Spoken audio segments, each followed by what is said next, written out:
lost in the rhythm of my mind, watching and waiting, hiding in the crowd, fired up for what I'm gonna find. Dark voices calling from another world, tells me to leave it all behind. Hyper on adrenaline and ecstasy, another victim scared to go outside. Better run, better hide, cause I'm coming for you tonight. Gotta scream, gotta bleed, with the power of the saber blade.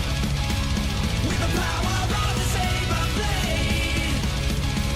With the power to destroy, we'll touch the rainbow stars tonight. In the moonlight shining, take them all out far behind. In their eyes now blinding, so slice them all, born to vaporize them all.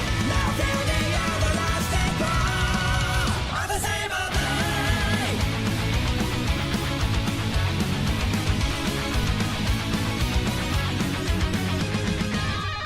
High pulsing energy within my sword, take them down, there is no other way. Feeling like a hurricane about to blow, here it comes exploding in your face. Do what you will, I'll take it to the edge, I will follow every move you make. Pounding with the power of a raging bull, lost for another what to say. Better hide, better run, it's a major malfunction. Down you go, to your knees, with the power of the saber blade. With the power of the saber blade. With the power to destroy, we'll touch the rainbow stars tonight. In the moonlight shining, take them all out far behind. In their eyes now blinding, so slice them all, born to vaporize them all. Now feel the everlasting power of the saber blade.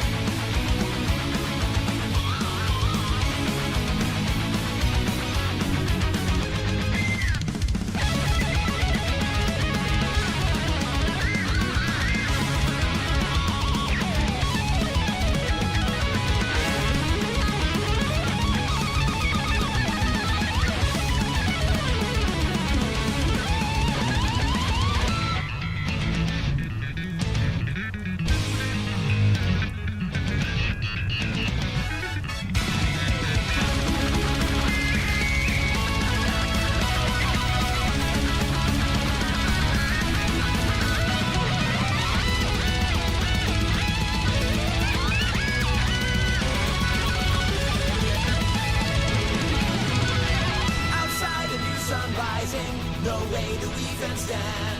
Past out there was no warning, wait for the outstretched hand. My soul will always find you, no matter where you are. You're always near but not so far from the saber blade. With the power of the saber blade. With the power to destroy, we'll touch the rainbow stars tonight. In the moonlight shining, take them all out far behind. In their eyes now blinding, so slice them all, born to vaporize them all. Now feel the everlasting power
trip? You're taking a trip to the bench. Get out. Already, not even day one, I got people complaining about the fucking intro. Unbelievable. Unbelievable, man. Go watch Denise, who's halfway done with her review already.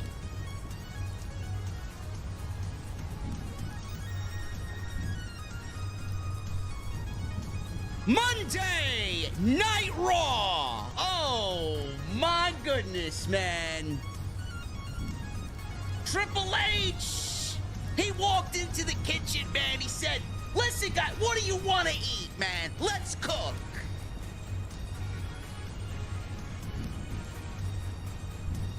Day one Raw. We got a world title match between Drew McIntyre and Seth Rollins. I got a problem. Where do we go with Drew McIntyre now?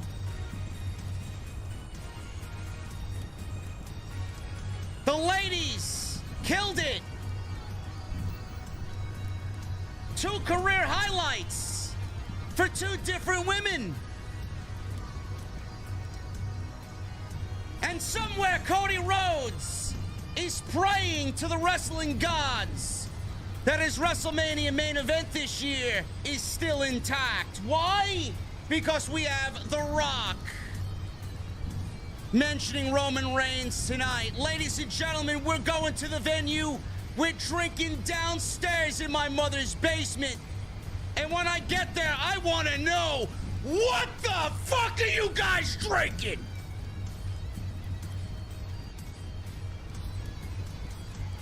Everybody but Trip. We'll see you over there.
Why has Triple H been so successful?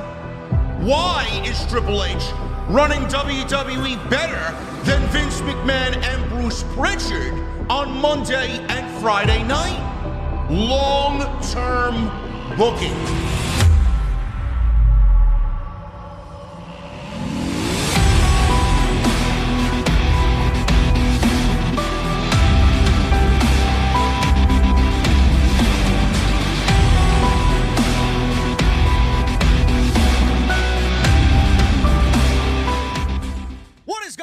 Thank you so very much for joining me right here on Off the Script. This is your WWE Monday Night Raw Day 1 post show for January 1, 2024.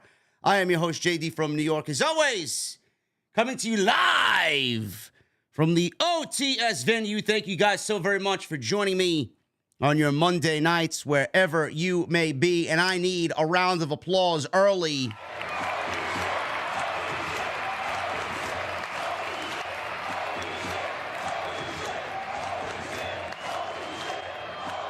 We got a couple of $100 bombs in the chat. One before the show and one during the intro. where people now realize, oh, it's too long. You must be new around here. Get out. We got Platinum Matt with a $100 super chat. If the rumors are true that TK has signed both Mercedes and Deanna to AEW, then he will arguably have the best women's division in the world. With that said, he's going to have to step it up in 2024 and start taking the women's division more seriously. Platinum Matt, you ain't wrong, brother. We will talk about that tomorrow on OTS Extra. I already got something cooking, so look forward to that. And then a $100 bomb from Adam Casper, which, brother, I don't know what the hell you wrote, but YouTube is not showing me your $100 bomb. I seen it, and then it went away. It disappeared. I don't know. So if Adam is in the chat, I'd love to see Adam and his message. But thank you, gentlemen, very much. If you guys want to get your super chats in, you know that you can get them on in, and we'll hang out at the end of the show. I don't even know where to begin, man. I really don't know where to begin. I got tipped off earlier this afternoon from Mr. Baydala. When are you guys going to start believing Mr. Baydala, man? We've been right on basically everything. Edge, Adam Copeland joining AEW, Mercedes joining AEW. He called me this afternoon and said, here's a little nugget for you. Rock's going to be on Raw. I didn't really know what to expect going into tonight, man. I really didn't know what to expect, but it's got the wrestling world talking. Triple H, over the weekend, has hyped a former WWE champion showing up in San Diego, returning to WWE, and we threw out a list of names about who it could be. One Hall of Famer in particular I mentioned was Stone Cold Steve Austin, amongst a list of names. The list of names included Big E, Stone Cold, Dave Bautista, but at the end, we got Dwayne Johnson on Monday Night Raw, and he's in the ring, and it took us a little bit to get there because he was dilly-dallying with Jinder Mahal, because Triple H really wanted to troll us tonight, or really make us angry first and then make us happy. I don't know why he wanted to do that, but regardless of how it happened, we got The Rock basically calling out Roman Reigns, insinuating that he's going to eat at the head of the table, no matter who is sitting there. This has sparked major controversy and discussion on social media and in the wrestling world. What is going to happen to Cody Rhodes and his story going into WrestleMania? Let's map this out. For everybody in the chat and everybody on social media who came to me today when I tweeted out earlier this afternoon, let's not stray away from the original plan. Cody and Roman should be the plan at WrestleMania. I don't give a shit who shows up. I don't give a shit if the entire Rock's family lineage wants a fucking title shot. No. At WrestleMania, it's reserved for one man, and that is Cody Rhodes. I'm done with the Rock and Roman narrative, okay? At WrestleMania. Let's start at the Royal Rumble. Roman's going to be defending his championship against one of three men. And we'll find out on Friday. Randy Orton, LA Knight, or AJ Styles. None of those men right now will be winning the World Championship. You can put that shit to bed. Randy Orton's not winning the world title. LA Knight is not winning the world title. Yeah. No. And AJ Styles is not winning the world championship. So you guys, whoever is saying, oh, well, Randy Orton should win the title. Now, Randy Orton is not winning the fucking championship, okay? That's not where his story lies going into WrestleMania. So Roman, no matter who he wrestles, is not losing the championship at the Royal Rumble. Which then takes us into Cody's story. Will he win the Royal Rumble or will he win the Elimination Chamber? Who wins the Royal Rumble? Is it Gunther? Is it Cody? Is it CM Punk? Who is it? Take a pick. It could be anybody. The great thing about this year's Royal Rumble is that WWE has a lot of top guys that they could plug in there, and you could say, that guy should win the Royal Rumble. That guy should win the Royal Rumble. So many years have gone by where the Royal Rumble has basically little to zero World Championship caliber athletes. And now this year, pick your poison, basically. Who do you want? Could be anybody. We don't know who's going to win the Royal Rumble. It's either going to be Punk or it's either going to be Cody. Those are the two men that are in the featured feuds. Those are the two men that are rumored to be getting championship matches at WrestleMania. Let's stick to that story. Then we get to The Rock. Everybody thinks The Rock is going to be wrestling Roman Reigns at WrestleMania. Is it a WrestleMania match? Sure. Does it need the title? No. But the thing is, Roman is not losing the championship before WrestleMania. He's not. You do realize that if The Rock and Roman wrestle, no matter if it's at the Chamber or it's at WrestleMania, Rock is not winning. Roman is not losing against Dwayne. He's not. Roman will beat The Rock and retain the championship. Simple as that. So everybody's like, oh, well, why don't we give this guy gave another $100 super chat, man, in the middle of my fucking discussion. Holy shit.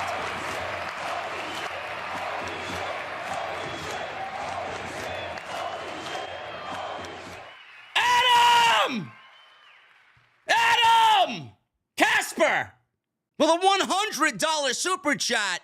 Happy New Year, JD. The Rock was in Pasadena this morning on ESPN for College Game Day, so it was a short trip to San Diego. Adam Casper, thank you so much, brother. Now that is your second $100 bomb tonight. Brother, I appreciate you being here. Thank you so very much, man. Roman is not losing to Dwayne. Simple. So what do? Where do we go? What road does WWE take? If you do Roman and Rock at WrestleMania, this is one idea. This is one idea that we float around, okay? Let's just say Randy Orton beats Roman Reigns and he wins the World Championship. Then we can get Roman and Rock at WrestleMania, which obviously is going to headline night 2, right? And then Roman can win, and he could be the head of the table, or Rock. I don't know. If Roman loses the championship, then it's more susceptible to the overall story of the Tribal Chief storyline, where Rock should win over Roman, and then goodbye. But do you really want to do that? It doesn't work here if Roman loses to Dwayne. I don't understand this ideology, this mentality that people want to see Rock and Roman without a title, with the title. First of all, I don't even give a shit about the match. Is it a mega match? Sure. Is it going to be a spectacle? Sure. I don't give a shit about it. I don't. Do you want my honest opinion about the fucking match? We don't need the fucking match. That's the fucking opinion that I have. We don't need the match. I don't give a shit. We don't. WWE is hot enough right now where you could have Cody and Roman and Punk and Rollins headline both nights of WrestleMania. Why the fuck do you need Dwayne in the main event of WrestleMania? Why? Let's throw it out there. You want my fucking opinion? That's my opinion. You don't need The Rock at WrestleMania. You don't. It's a waste of time. Why are you going to fuck up plans already that are perfect? Because you got to get The Rock at WrestleMania. I can't stand that narrative, man. I can't. So yeah, let's take Cody's main event spot away from him because The Rock wants Roman. Let's take Punk and Rollins' main event spot away because we got to do Rock and Roman. We don't need it. We never needed it. It was a pipe dream that now all of a sudden WWE is going to will into existence. A lot of people are like, oh, it's a WrestleMania match. It's a WrestleMania match. You can't do it anywhere but WrestleMania or SummerSlam. Fucking bullshit. Stop. You don't need WrestleMania or SummerSlam when you got the Elimination Chamber right there. You don't. Everybody's like, oh, this match is too big for the Elimination Chamber. I don't know if you guys are that stupid or if you don't pay attention enough. Elimination Chamber is being held in a stadium in Perth, Australia that holds 62,000 fucking people. WWE right now has 45,000 tickets sold for that show. If that match happens at Elimination Chamber, not only do you get a sellout of 60,000 plus, but you get Rock and Roman in a WrestleMania-like atmosphere that isn't WrestleMania. Roman beats The Rock. Goodbye. And what the fuck do you think? This is the kicker that nobody's fucking talking about because they're all fucking blinded about Rock and Roman at WrestleMania. If Roman beats The Rock at the Elimination Chamber, he will be godly because he beat the one guy in his family that overshadowed him his entire fucking life, his entire career. What the fuck do you think that is going to do for Cody Rhodes if he goes into WrestleMania and beats Roman Reigns for the World Heavyweight Championship? Cody will then win the Chamber, and he will beat the guy that beat The Rock for the World Heavyweight Championship and finish his story. I'm sorry. I mean, do you have any more fucking excuses about why it shouldn't fucking happen at the Elimination Chamber? Old school mind, old school mentality. How do we make Cody look the best ever at WrestleMania? There you go. I didn't hesitate. It's simple as fucking pie. That's all you need to do. Get the WrestleMania narrative out of your head now. If Rock and Roman main events night 2 of WrestleMania, what the fuck else is Cody going to do at WrestleMania? What? What is he going to do? Is he going to wrestle Randy Orton? Is he going to wrestle Randy Orton? Why would you even think about doing that match now if Cody's not the champion? I don't get it. I don't understand your logic. Why rush something that is so fucking epic? Because Cody needs an opponent at WrestleMania. Yeah, let's rush a fucking 5-star program with Cody Rhodes and Randy Orton because Cody doesn't have a WrestleMania opponent. Before he did in Roman, now he doesn't because we got to give The Rock his WrestleMania flowers.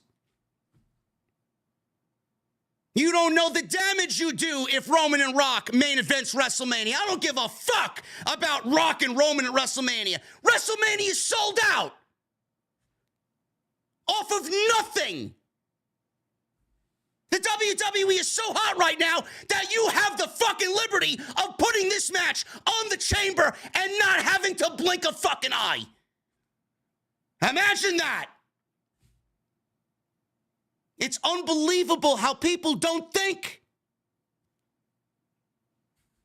Rock Roman at WrestleMania also takes CM Punk's narrative and shits all over it. He's back for what? He's back for the world title, and he's back to main event WrestleMania, which he wasn't afforded the opportunity to do the last time he was here. Why would you want to do that and shit all over that narrative? Additionally, don't you think that Seth Rollins and the work that he's done all year, it doesn't deserve a main event on night one? So yeah, let's put Roman and Rock on WrestleMania and then fuck all these other guys in the process.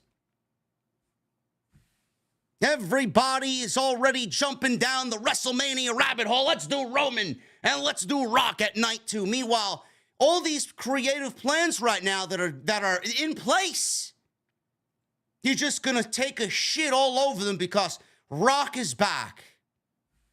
I don't know what type of character The Rock is, but if he looks at Cody, if he looks at Rollins, if he looks at Punk, he's realistically going to shit on 3 different creative directions because he needs a WrestleMania match when he gave up on the last 3 years that we should have got this fucking match. Now you want to come back? I don't like that, man. I don't like that at all. I don't like that at all. Now, I do not put it past WWE. This is a different administration. I don't know what they're thinking. I don't know if they think this far ahead. I don't know if they have this same mentality. But if this was Vince McMahon, Roman Reigns would go into WrestleMania and leave WrestleMania 40 still as the Universal Heavyweight Champion. People got it in their heads. People got it in their heads that Roman is going to break Hulk Hogan's record. Everybody wants Hulk Hogan's record to be broken. Why do you want Hulk Hogan's record to be broken? Because he's a racist? Is that why we're breaking records now? Because you deem Hulk Hogan a racist? You want Hulk Hogan's record to be broken by Roman Reigns. If Roman Reigns breaks Hulk Hogan's record, he would have to beat Cody Rhodes or whoever he wrestles at WrestleMania and hold the title hostage till SummerSlam. Do you want another year and a half of Roman Reigns as the Universal Champion because you want him to break the record of Hulk Hogan, who you deem a racist? So that's why we're skewing and fucking up creative plans, because you want the record of a racist to be broken. Interesting. That's not how I would book my WWE creative. I don't give a fuck what you think of Hulk Hogan. The reason why you're fucking here is because of Hulk Hogan. The reason why I'm a fan of WWE is because of Hulk Hogan. I don't give a fuck what he did in his personal time. You can't take away what he did for the business. You can't. So we're just going to break records now because you deem him a racist. I'm sorry, man. It doesn't work that way. Fuck your cancel culture. Fuck your millennial bullshit. Roman should not break Hogan's record because you deem Hogan a racist. So what? So if Roman takes the championship into WrestleMania, Cody will have to wrestle Roman at SummerSlam if he beats or retains the championship at WrestleMania. He goes into SummerSlam. Cody and Roman get SummerSlam's main event. I'm sorry. That should have happened this year. That should have happened this year or 2023. Now you want to do it a year later? So again, I ask, what does Cody do at WrestleMania? Does he wrestle Randy? That's too soon. What do you do with Seth Rollins and CM Punk? What do you do? I don't know, man. I don't know why people got it in their heads that this needs to take place at WrestleMania. Just do it at the Chamber. The old school way of doing things really just shows itself, man. That's what I would do. How long are you going to have Cody wait? He put out the documentary. He tells his story. I got to finish the story, blah, blah, blah, all this. I can't deal with this fucking shit for another 6 months. I can't do it.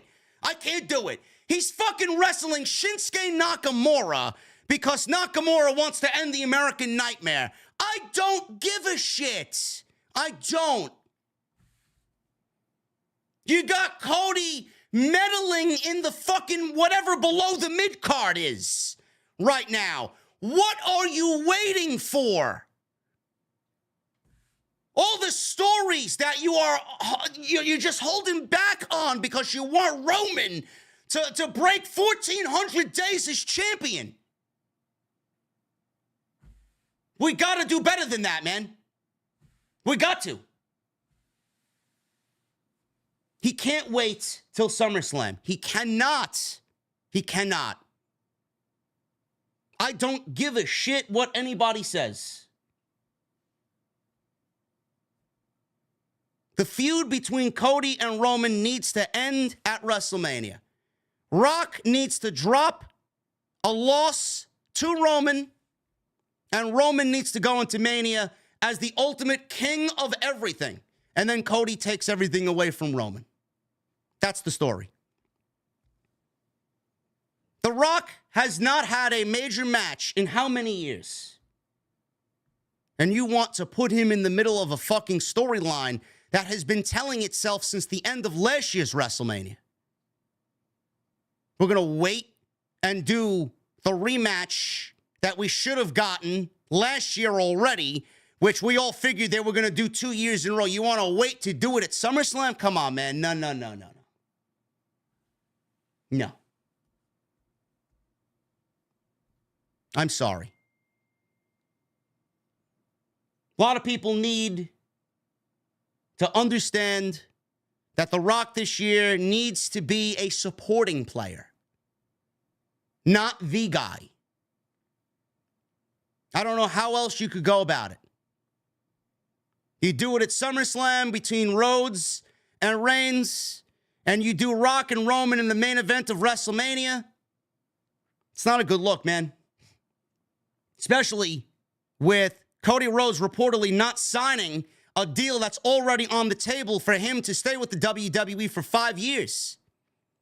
Kind of makes it feel like they brought Cody Rhodes into the company because they promised him this, they promised him that, they were going to give him the world, and now that they got him, they're fucking him over. Oh, yeah, he's here. We treated him great. He's the face of the company.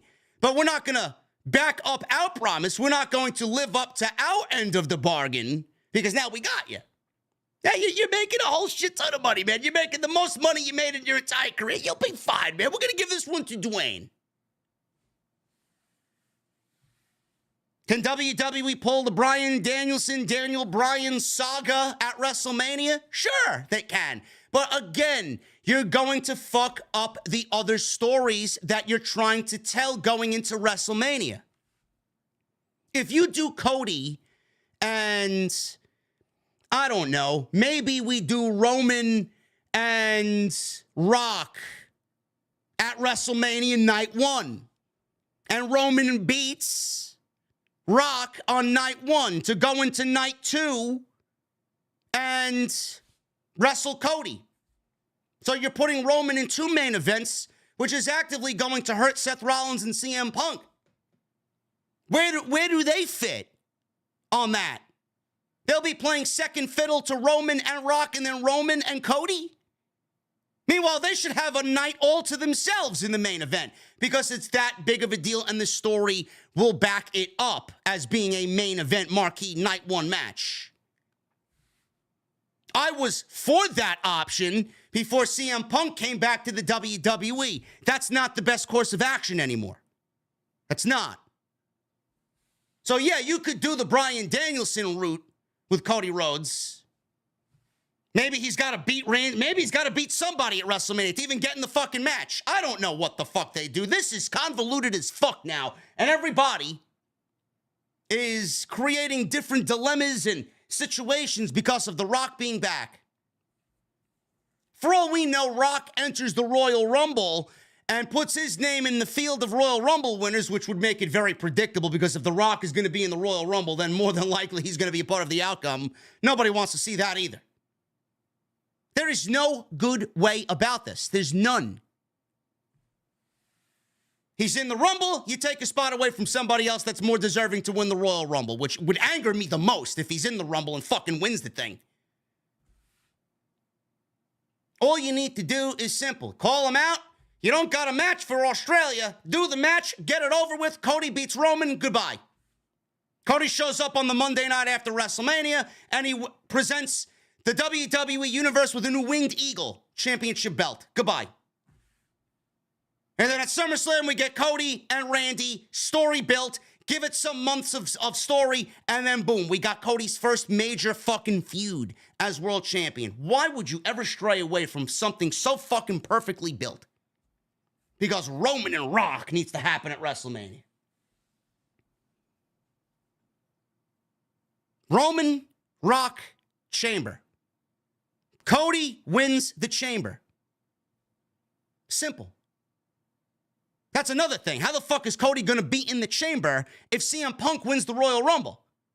How is Cody going to be in the Chamber if Gunther wins the Royal Rumble? He's a Monday Night Raw guy who's going to be in the Chamber to wrestle somebody who's on SmackDown. How is he going to get in there? That's a whole nother can of worms that WWE's got to figure out. Because right now, there's not one single guy on SmackDown that should be winning the Royal Rumble. It's going to come from Monday Night Raw. WWE's got more than enough problems going into WrestleMania. There's no need to add another headache on top of what you already have going on. CM Punk wins the Rumble. Cody wins the Chamber. Rock and Roman at Elimination Chamber. Cody gets Roman. Punk gets Rollins. Done. Done. There's no ifs, ands, or buts about it. And I want to say Triple H has a plan. This isn't Vince. This isn't Bruce meddling in the fucking plans. It's not the fucking Beaver. He's gone. He was booted out. Goodbye. Goodbye, Dunn. Goodbye, Beaver. Goodbye, Sabretooth. I want to say that Triple H has a plan. I want to say Triple H has a vision for long-term booking. You don't need long-term booking here, man. You just need basic fucking, let's stay in the right lane. Let's cruise at 60 to 65 doing the speed limit. There's no need to rush. There's no need to fucking get into the left lane and swerve like a fucking asshole and make a left turn or a right turn or fucking switching lanes without the blinker right. You don't need to be chaotic. You don't need to do it. There's no need. There's no need. I just laid it out for you. The best way that you need for it to happen. There's no other way about it. We're going to get into the rest of the show. We had two great women's matches tonight. One of them including Nia Jax, believe it or not. Yes, TKO. Yes, TKO wants the Rock at Mania. I'm sure they do. I'm sure they do. But I don't think TKO is going to mind if Rock sells out 60,000 fucking tickets on an international show where they didn't expect to sell 60,000 tickets. That's a WrestleMania crowd away from a WrestleMania. How is that a bad thing?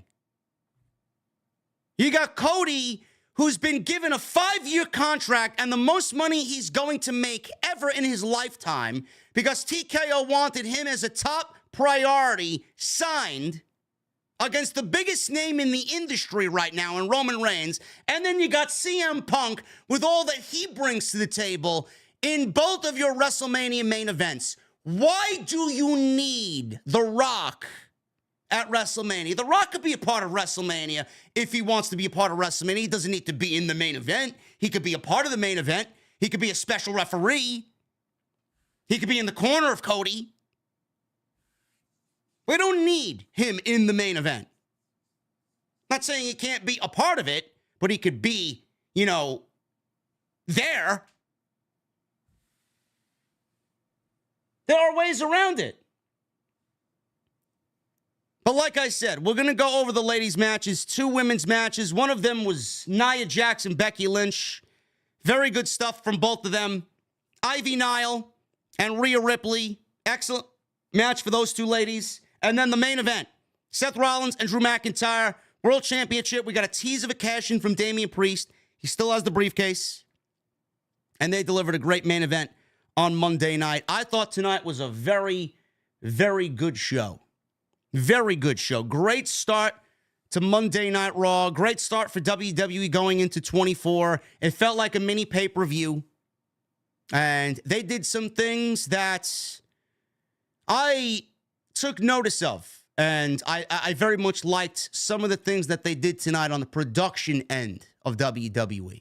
We'll get into all that stuff right here on the show. I appreciate you guys being with me here in the live stream chat. We got over 4,000 people in here on a Monday night, man. I appreciate you very much. Let me know how you're feeling. Follow me on social media at JDfromNY206, Twitter, Instagram, TikTok, Cameo.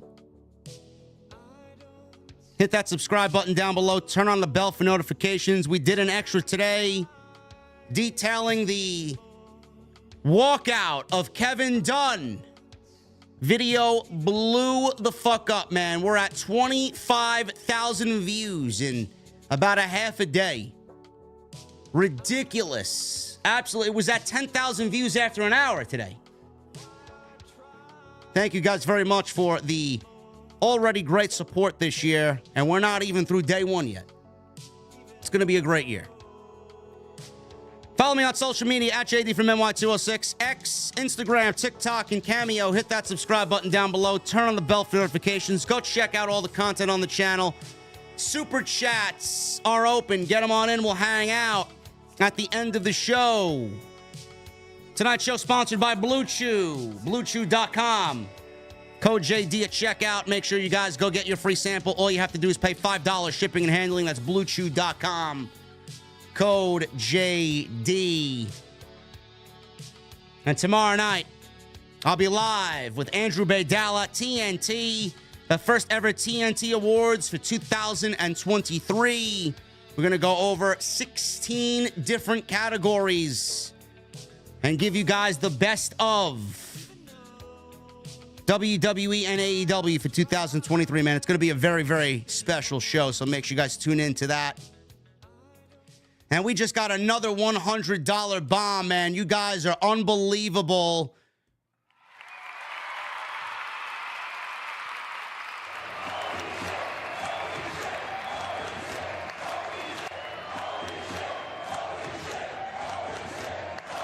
Absolutely unbelievable, man. Tay the Savior with a $100 bomb. He says, JD, you ain't telling no lies here. What you said is 100% truth. The Rock should not main event WrestleMania. It should be Roman, Cody, Seth, Punk. Cody gets Randy at SummerSlam. Roman gets CM Punk. You are my tribal chief indeed. Tay, you speak a lot of sense, man. You speak a lot of sense, brother. It's exactly what I'm thinking right there. Thank you guys very much for all of your support. Continue to get those super chats in. We are going to get into the Monday Night Raw post right now. And if you guys hear a cat meowing, it's because my cat Bacardi just woke up from sleeping on my couch. Now she's in my office. And if you guys hear crying, I apologize in advance because she wanted to be a part of the stream. And we got to enjoy Bacardi in our presence, like she usually does, man. There's not one stream where she doesn't cry. So hopefully we get some silence tonight. Let's get into the top of the hour. Monday Night Raw. WWE put out a statement today that Michael Cole will be, or there was a report. I don't know if WWE put out a statement or not, but there was a report that Michael Cole and Wade Barrett are the exclusive team. Michael Cole is exclusive to Monday Night Raw only. He will no longer be on Friday Night SmackDown. Kevin Patrick right now and Corey Graves are leading SmackDown, and that is a bad move. That is a terrible move. Kevin Patrick is fucking terrible. I cannot listen to that man do play-by-play. He is god-awful. So Michael Cole right now is the lead guy on Monday night, and he's no longer going to be on Friday Night SmackDown. Triple H, I'm begging you, call up and see what Mauro Ranallo is doing. Have him be the voice of SmackDown. What is he doing nowadays? Does he even give a shit about doing pro wrestling again? Vince is not in charge. Maybe he'll pick up the phone, man. Seriously. We got a video package previewing Becky Lynch and Nia Jax, documenting their history.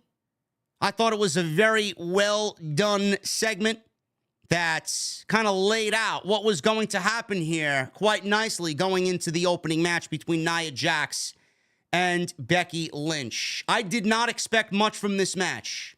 I did not. And you guys are going to look at me maybe side-eyed here. And no, I'm not going to stutter. And no, this is the real JD talking. This is not some AI-generated bot. This was the best Nia Jax match that I've ever witnessed. This was Nia Jax's best in-ring performance ever. Does Becky Lynch have a lot to do with that? Sure. Becky's had work rate up the ass in the last 12 months or so. She's great. I'm not a big fan. But is Becky Lynch a great worker? Absolutely. Becky was always a great worker. But my God, man, Nia Jax delivered her best performance tonight. They worked very well together. It was hard hitting. We got some color, which was great. A nice little throwback to their feud, right? So they went about 12 minutes or so. Really good stuff. Crowd was big time into it here in San Diego. So we went to commercial break after 3 or 4 minutes. We got a 2 count off of a missile drop kick. Lynch hit a sunset flip powerbomb. And then she goes for a tilt-a-whirl and goes for a DDT, I believe, and she gets a 2 count. Jax went for a punch to the face because that's exactly the story that they're telling here. So she went for a punch to the face on the outside. Becky Lynch ducked the punch, and Jax punched the ring post. So that was the story there. Jax also missed a cannonball on Becky and crashed into the ringside barricade. So back in the ring. Becky Lynch off the second rope, diving leg drop off the second rope for a 2 count. Becky Lynch then applied a disarmer, but Jax rolled into a cover with all of her weight on top of Becky Lynch. Lynch held on to the arm and applied an armbar, but Jax hoisted her up, hit a sit-out powerbomb, which was more of a sit and then a bomb. She kind of came down ass first, and it wasn't a fluid sit-out powerbomb, but still, it was effective enough to get a near 3 count. Becky kicks out at a 2.5. So they battled on the ropes. Jax hit a Samoan drop off the middle rope, which looked great. She gets a cover and a very close 3 count. It's like a 2 9/10 on that big Samoan drop. Lynch goes up to the second rope after a little bit, and she tried something off the middle rope, but Jax caught her with a punch to the face. I don't know what she was going for, but Nia Jax had that right hand ready, and she knocked Becky Lynch out. Jax followed that up with the Banzai drop, the Annihilator, for the 1, 2, 3. After the match was over, Becky Lynch was shown on camera with blood dripping down her jaw. Nia Jax beats Becky Lynch clean. 1, 2, 3 in the middle of that ring. I did not expect that. I did not expect that at all. Very good match between these two ladies, and the crowd loved it. The crowd was actually part of the reason why I thought it was a very good match between these two. Now, I'm sure you guys were surprised about the outcome, just as I was. I expected Becky to win this and go into the Royal Rumble with all the momentum in the world because she is an odds-on favorite to win the Royal Rumble.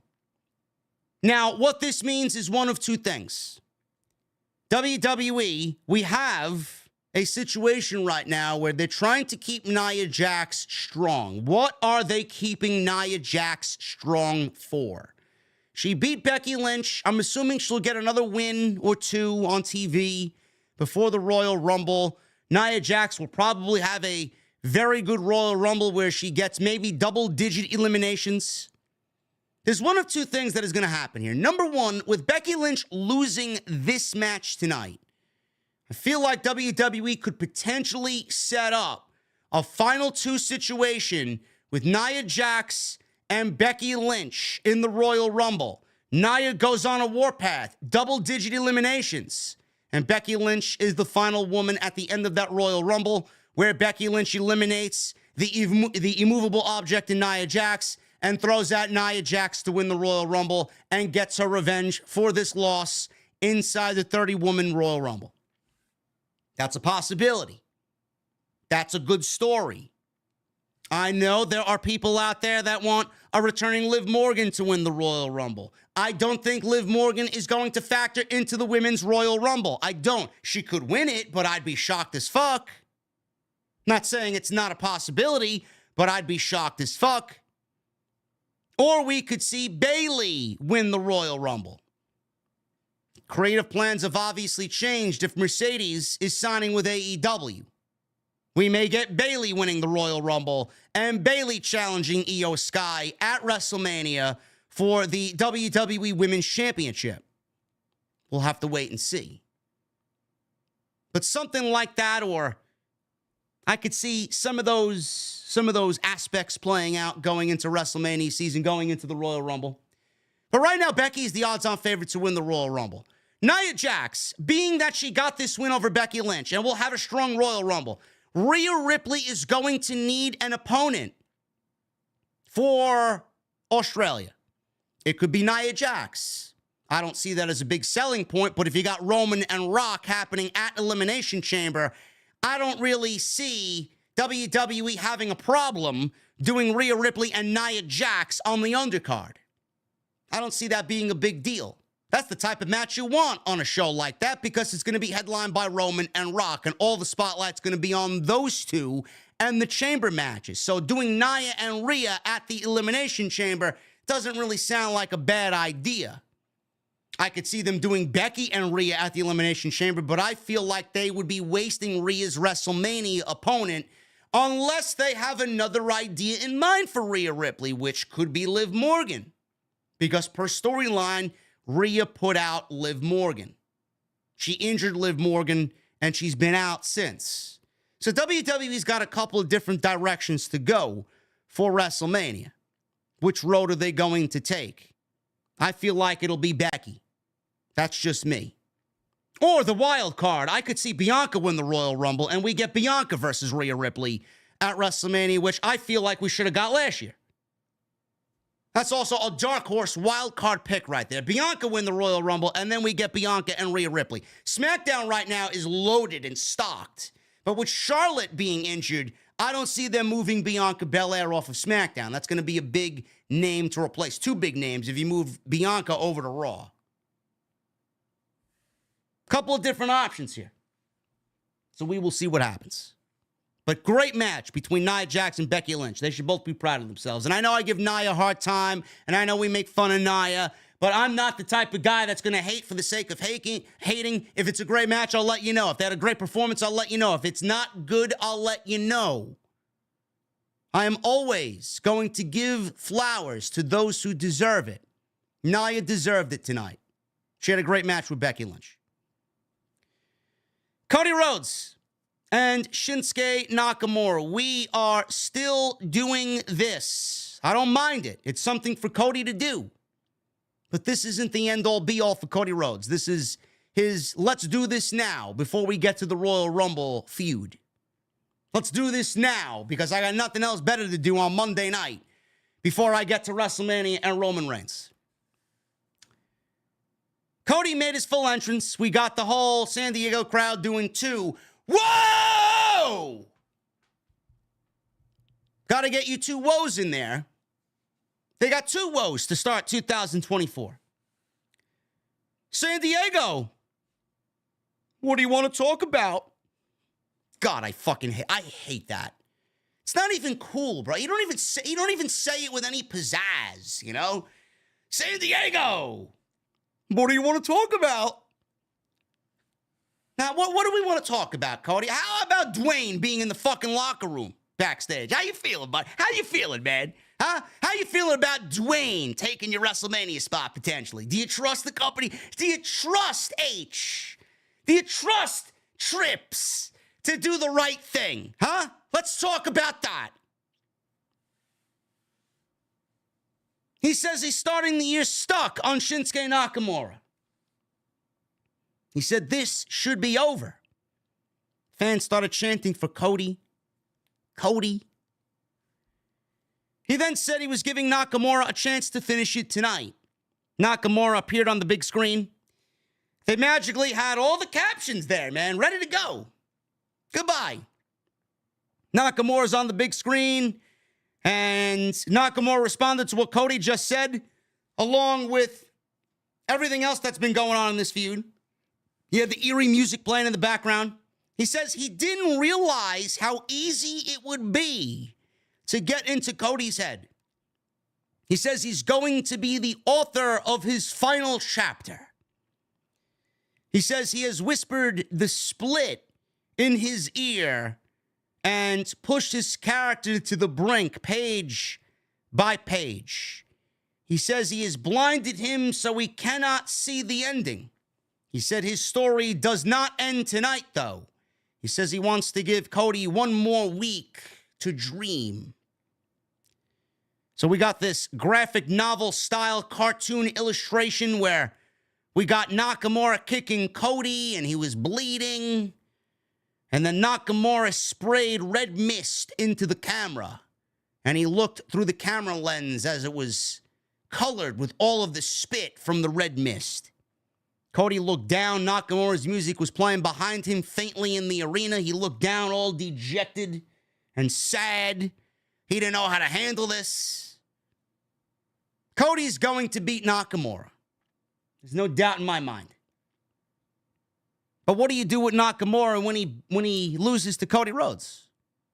He goes right back to doing the spooky music and the cryptic vignettes, speaking in Japanese, to the next guy.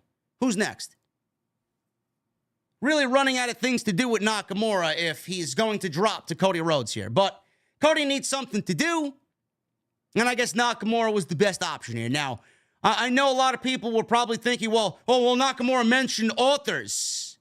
I said the same thing. Is he mentioning something about possibly being aligned with Karrion Kross in this new group?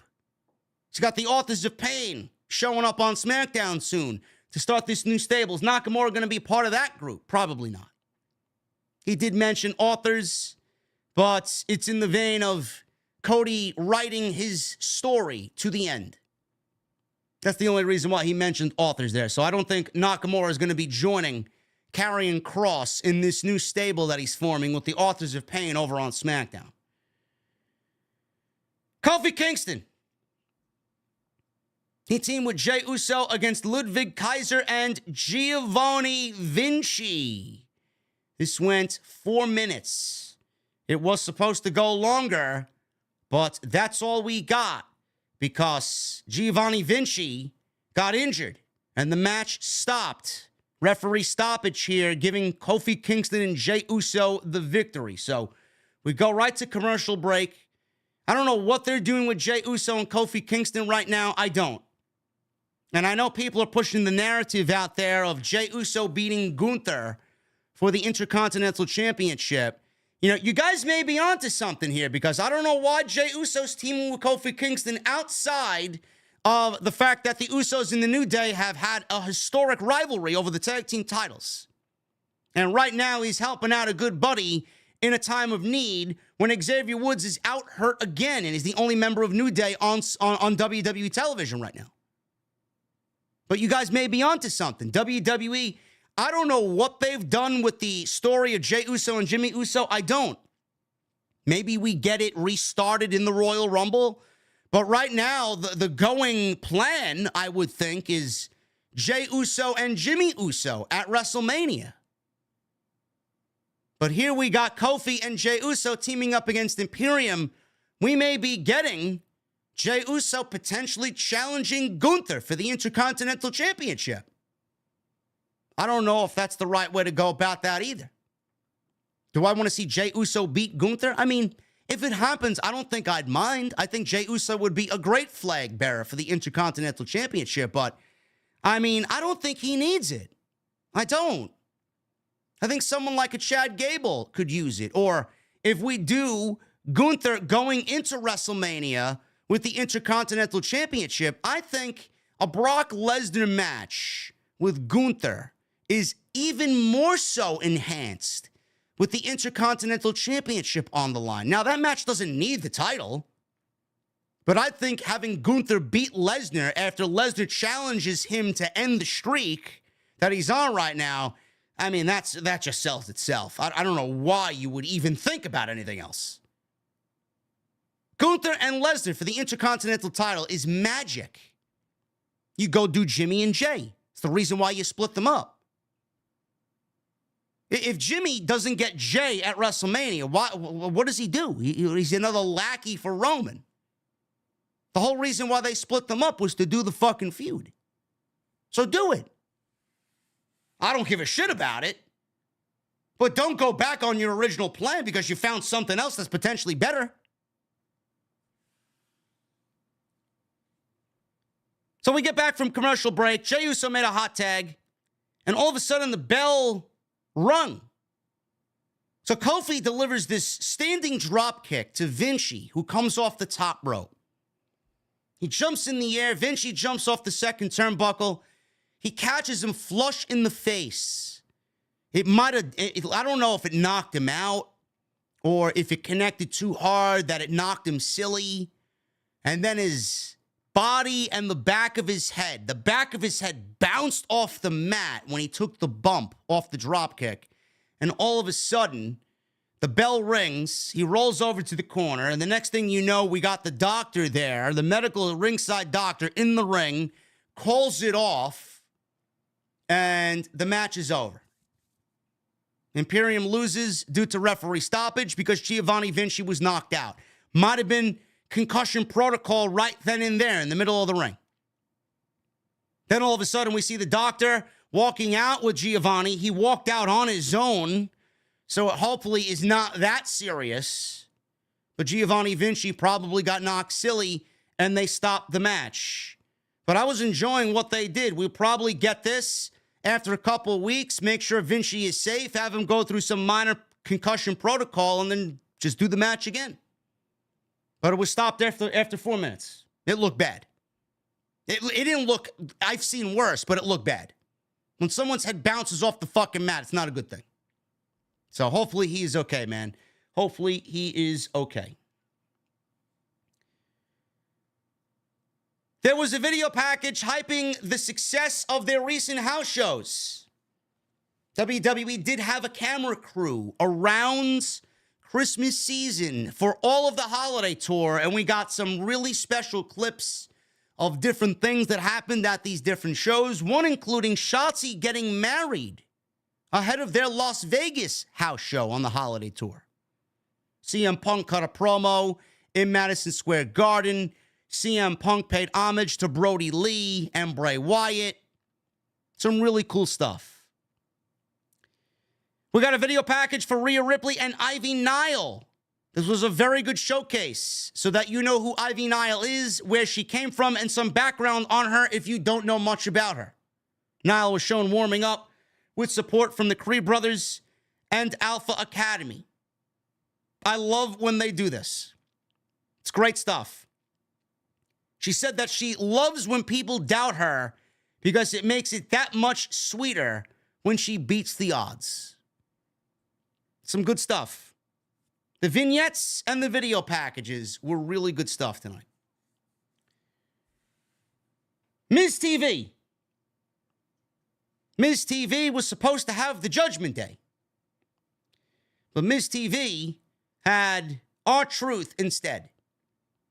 Miz is out there and he wished everybody a happy new year.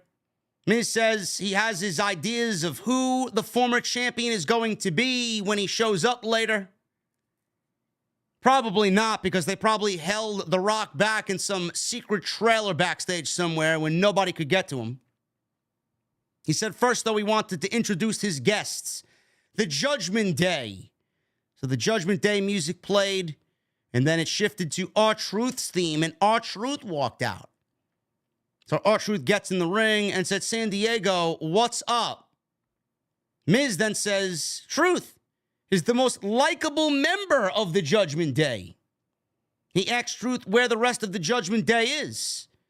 Truth then comically looks around and says, well, I thought that they were behind me. Miz asks if he's seeing invisible people again. His little Jimmy here, he says. Truth then says, listen, I've been waiting all week to do this. And he did the Damian Priest skit where he says, All rise for the Judgment Day. Miz says it works better when Truth says it than when Damian Priest does it. Truth says he's trying to make the Judgment Day more likable to everyone. Miz asks him, well, why are you in Judgment Day? What do you want to accomplish here? I want to make the Judgment Day more likable for everybody. It's a valid point. He says he's working administrative in the Judgment Day. He wears a lot of hats in the Judgment Day. He's working human resources in the Judgment Day. Dominic Mysterio and JD McFlurry walk out. McDonough says he has to stop, and no, he's not a member of the Judgment Day, and no, Judgment Day would not be caught dead on Miz TV. Dominic began talking. The fans drowned him out, or I should say the production team drowned him out.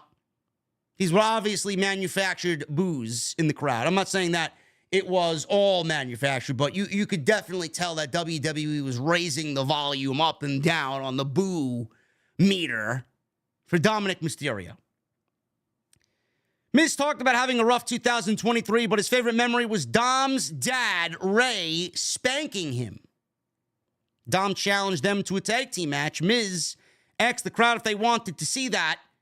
Truth asked Miz if he's tagging with Dom. Miz said, Truth, there's no way that I'm teaming with JD McNugget. Miz explained it to him. Truth says he got it, but he didn't. And then he winked at Dom and said he'd team with The Miz on behalf of Judgment Day. He wasn't sure what was going on here. He thought it was all a ruse, some sort of test. Miz then clotheslined a charging JD McRib over the top rope. Truth put his arm around Dom. Dom jumped to the floor with JD McHamburger as they cut to a commercial break. And we get into this tag team match. I really don't know the whole point of Truth being in the Judgment Day, but it's clearly not sitting well with the rest of the members of the Judgment Day. I said it last week, or the last time we were live from Monday Night Raw. I'll say it again. I think R-Truth is going to be the guy that somehow creates dissension within the Judgment Day. We may see them broken up. I know. Listen, man, I'm not a fan of McDonald's either, okay? But I can't help that this guy is a walking McDonald's Happy Meal. See, she don't like JD McFish either. Well, maybe she does. Cats love fish. She thinks that he's JD McFish. Anyway, Truth and Miz win in about 9 minutes. This wasn't really anything to write home about. It was basically filler here. So, after a break, Truth tried to tag himself in by tagging in McNugget. And then JD and Dom were pissed. But then they saw an opportunity. So we got JD McSkillet here holding Miz back so Truth could hit him. Truth was conflicted. He went to go punch the Miz after saying the Shawn Michaels Ric Flair line right before Shawn Michaels super kicked Ric Flair. Sorry, I love you. Miz ducked and Truth punched JD McDouble in the face. Miz followed with a skull-crushing finale on JD for the 1, 2, 3. That was it. No more, no less. Don't really know what's going on. I mean, Truth is fucking hilarious. Seriously.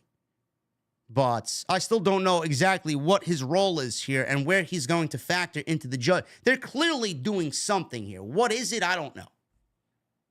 But it's so entertaining now, and it's become so entertaining that they just can't stop it now. Judgment Day has been so serious. And then we got R-Truth kind of letting them get more angry and more angry. Is he going to be the reason that there's a split or dissension? Is he going to be one of the factors that causes Damian Priest to be kicked out of the group? He is the leader, right? He wants to be the leader, yet we got fucking R-Truth running roughshod over Judgment Day. We don't know yet. There was a video package or a vignette of Katana Chance and Kaden Carter in the club dancing raving with the WWE Women's Tag Team titles. They were at a nightclub. There was a big party scene. They were having some cold beverages. Chelsea Green and Piper Niven showed up at the club. They showed the red rope and they got into the club and they were pushing past others in a VIP line to confront Katana Chance and Kaden Carter as they stood there and partied with their women's tag team titles. They said they're bypassing Adam Pearce and they're going right to Nick Aldis to get a rematch. Chance and Carter said they are fighting champions. You can go do whatever you want. You can have your rematch. But don't come in here and rain on our parade. This is about us. Then they had their drinks in hand and they threw their cold beverages on both Chelsea Green and Piper Niven. And then after that, they left. They were ushered out by security, and Katana and Kaden danced the night away. I actually quite like this. I thought this was great. More of this. You see, this is definitely, and I'm watching this is definitely something that they've adopted from this new version of NXT. You watch NXT and you see them in different backgrounds and in different scenes. I know, they had, what was his name? They had the Cowboy group down there. Well, whatever the fuck their names are. They were at a bar, and they were always drinking, and they did their business in a bar. Then they had Tony D, my guy Tony D'Angelo. He was always in a restaurant or something. Something that fit their gimmick on NXT. This was very reminiscent of the direction that they've taken with NXT to tell stories and get characters over.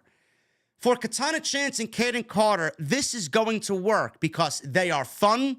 And this gives off the presentation that they're fun and they're lighthearted and you're supposed to like them. I like it. I think this is great. I'd love to see more of this on the main roster. I thought this was a perfect presentation for them. Instead of cutting a backstage promo like everybody, by doing this, you make them stand out. This is them. This is their gimmick. You should put them in their environment. I'm not saying do it all the time, but I do like something like that. So hopefully we'll see more of this in the weeks to come, for sure. Rhea Ripley. She went one-on-one with Ivy Nile. This was for the WWE Women's World Championship. This was the best match that Ivy Nile has ever had. This was probably one of the best title defenses that Rhea Ripley's had in a long time. Rhea Ripley defended the title against Zoey Stark at Survivor Series. Stunk up the joint. Nobody gave a shit. Ivy Nile here in San Diego, a relatively unknown in the Alpha Academy, along with the Creeds, she got herself over big time by wrestling Rhea Ripley tonight. She absolutely killed it in this match. There wasn't a fucking mistake to be made. She works so well with Rhea Ripley. And yes, Rhea is great at what she does. And yes, being in the ring with Rhea always helps. But man, I did not expect that performance. I did not expect that performance from Ivy Nile. Good stuff. So we got a commercial break. We'll pick it up after the commercial break. Nile is in control. Ripley is in control after the commercial break. And then they actually showed you what happened during the commercial. Slammed Nile into the ring apron during the commercial break. Great. There was a lot of picture-in-picture commercial breaks. Nile came back with a German suplex outside the ring and spiked Rhea Ripley with the DDT in the ring, which looked beautiful for a 2 count. Ripley fought back with a headbutt, a missile dropkick. She goes for recovery. She gets a 2 count. Nile countered a riptide and hit a gut-wrench slam on Rhea. She is strong. Goes for recovery, gets a 2 count. Ivy Nile yanked Rhea Ripley headfirst into the top turnbuckle and brought her down with a German suplex for 2. Ivy Nile tried something off the rope, but Ripley caught her mid-air with a headbutt. I don't know if she was going for a double axe handle, but whatever it was, mid-air with a headbutt. Ripley followed with a riptide for the 1-2-3, and that was it. Crowd was into this big time. Ripley obviously is great at what she does, and Ivy Nile got a little bit more over in front of the audience here with this performance. Now, yes, Rhea Ripley is running through opponents. She's beaten Tegan Nox. She's beaten Indy Hartwell. She's beaten Candice LeRae. She's beaten Ivy Nile. She's beaten everybody. Natalya. The only one that she has not beaten, the only two that she has not beaten are Nia Jax, Zoey Stark, she's beaten. Shayna Baszler, I think she's beaten. The only two she hasn't beaten is Nia Jax and Becky Lynch. And those are the two next challenges for Rhea Ripley. Whether they happen at WrestleMania or Elimination Chamber, whichever way you want to do it. Nia at the Chamber, Becky at WrestleMania. Becky doesn't have to win the Royal Rumble. Becky could win the Elimination Chamber. I don't know how they go about it. But Rhea is setting herself up to have no opponents at the end of this run. Which means what?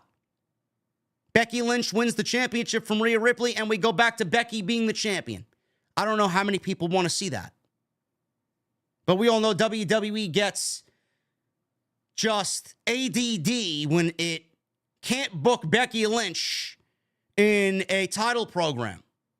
They do the same thing with Charlotte. They do the same thing with Bianca. I mean, it's just ridiculous. So Rhea right now is quickly running out of opponents. But this is a good showcase because when the time comes again and she gets a little bit more under her belt and some more TV time, Ivy Nile is going to be a top contender for the championship. She needs to work on a few things. She's got no charisma. She's got no character. She's got no personality.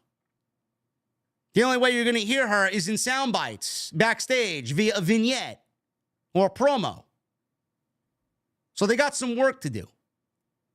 But clearly, with performances like this, they may be on the right track, for sure. And they need more women on both shows.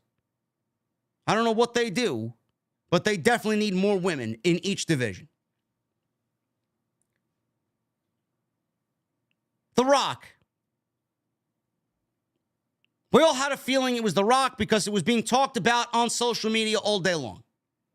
I got tipped off around 4 p.m. today that Rock would be at Raw for day one.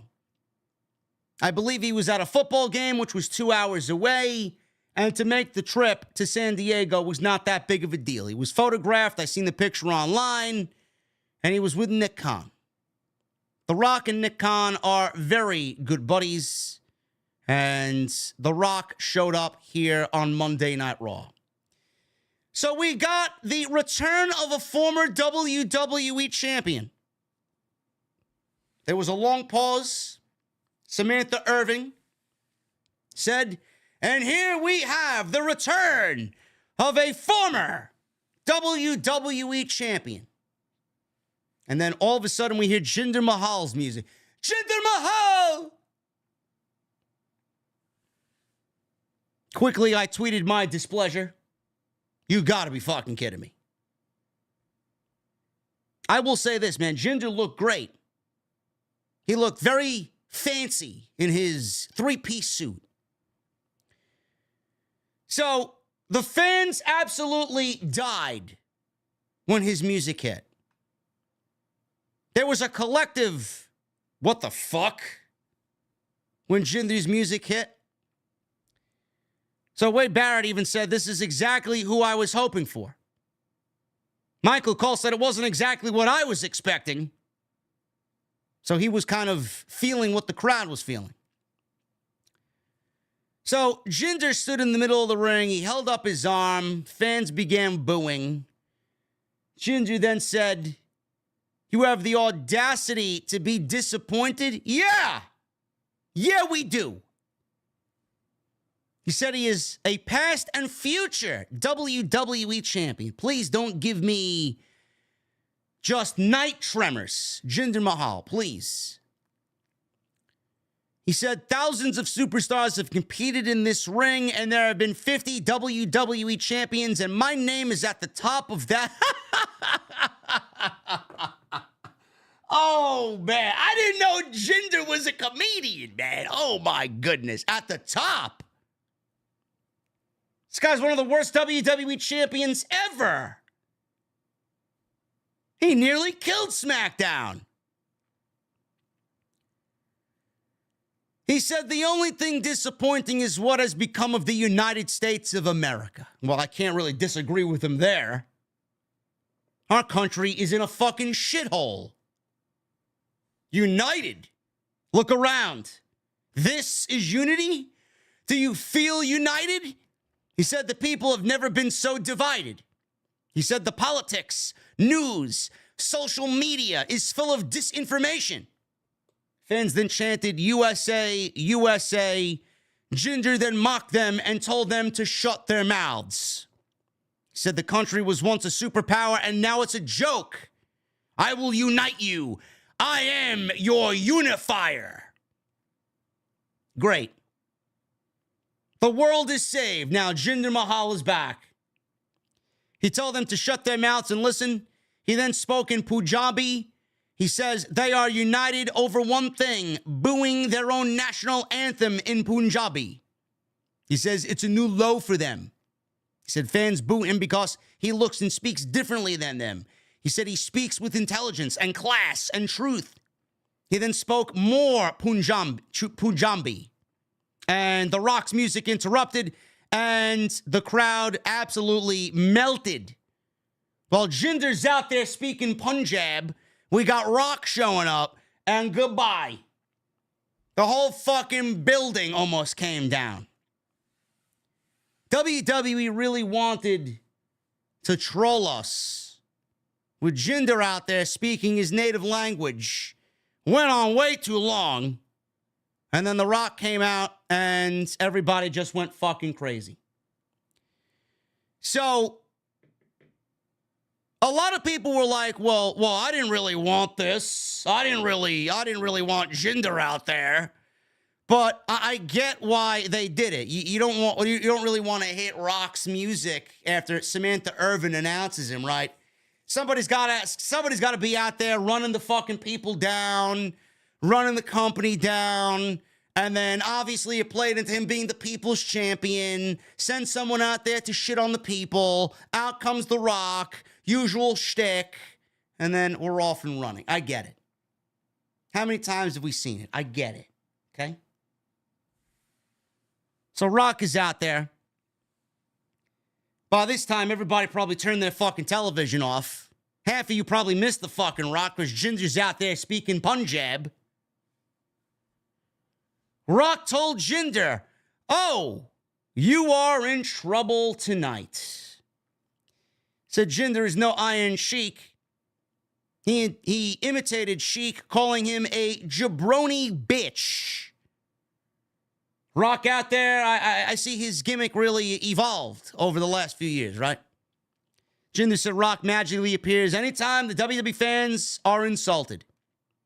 Rock says they don't boo him because of how he looks or how he talks. They boo you because you're the biggest asshole walking God's green earth.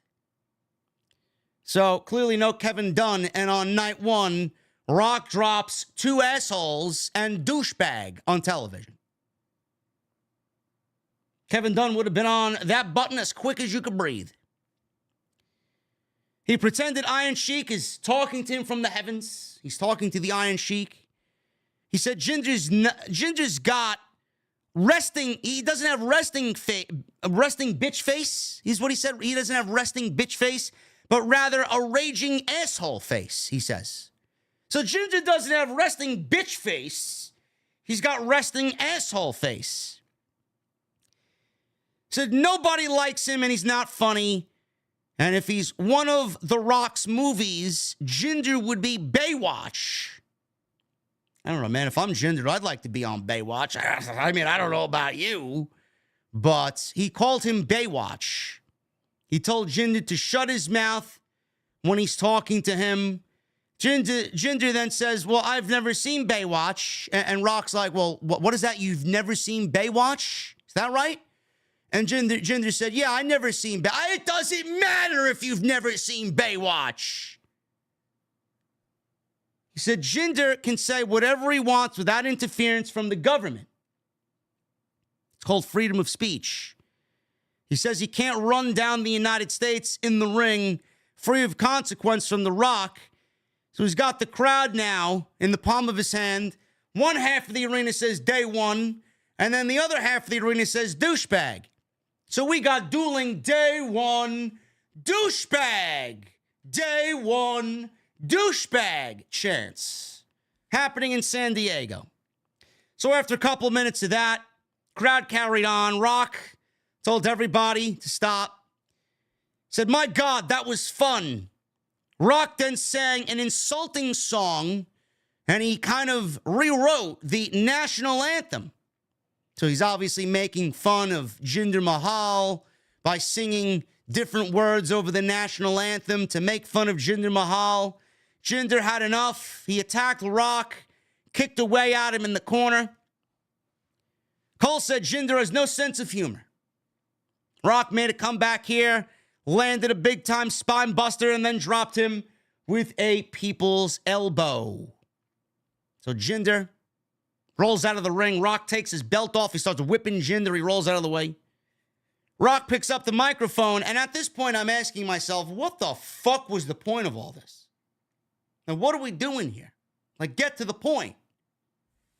Rock told the fans he loves them, and he wished everybody a happy new year. He says he's going out afterwards in San Diego because he's hungry. Maybe I'll go out to a restaurant and sit in a booth. Maybe I'll go out to one of these fine establishments here in San Diego and sit at the bar. Or maybe I'll go out and get something to eat, and maybe I'll sit at the head of the table. Crowd absolutely erupted when he said head of the table. Cole said his hair is standing up on the back of his neck.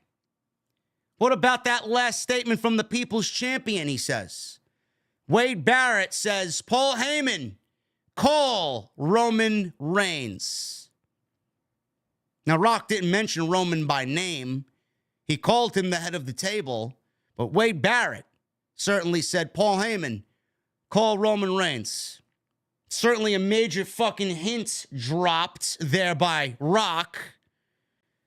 Everybody's asking what this means for Cody Rhodes and what this means for his journey going into WrestleMania. WrestleMania season, according to a lot of people, is now a little bit more interesting with Dwayne a part of it. I said this before, and I'm going to reiterate it here again tonight during this segment. And if you missed the opening monologue to the show tonight, I'm going to say this in one fell swoop. The Rock is not needed at WrestleMania. I don't care. You can sit there and tell me that Rock and Roman is a WrestleMania match for the ages. Great. So are the other two matches that you've booked, not yet officially, but that are planned for WrestleMania. Cody's story does not end at SummerSlam. If you wanted to do that, you should have did it at last year's SummerSlam, 23, where it actually would have made sense because instead of doing Cody losing to Roman and then going right into Brock Lesnar, which made no sense at all, and we got zero explanation for even why that happened for 4 fucking months, you should have did Rock or Roman and Cody at SummerSlam, and it would have finished his story. But you didn't do it. You know, Roman and everything he did last year, everything he did coming out of WrestleMania after he beat Cody, he didn't need the World Championship for. Every single thing he did not need the World Championship. The tag team match, Roman and Solo versus Jimmy and Jay, where Jay pinned Roman. He didn't need to be world champion for that. Jay versus Roman. He didn't need to be champion for that. He didn't need to be champion for anything. The LA Knight match with Roman didn't need to happen.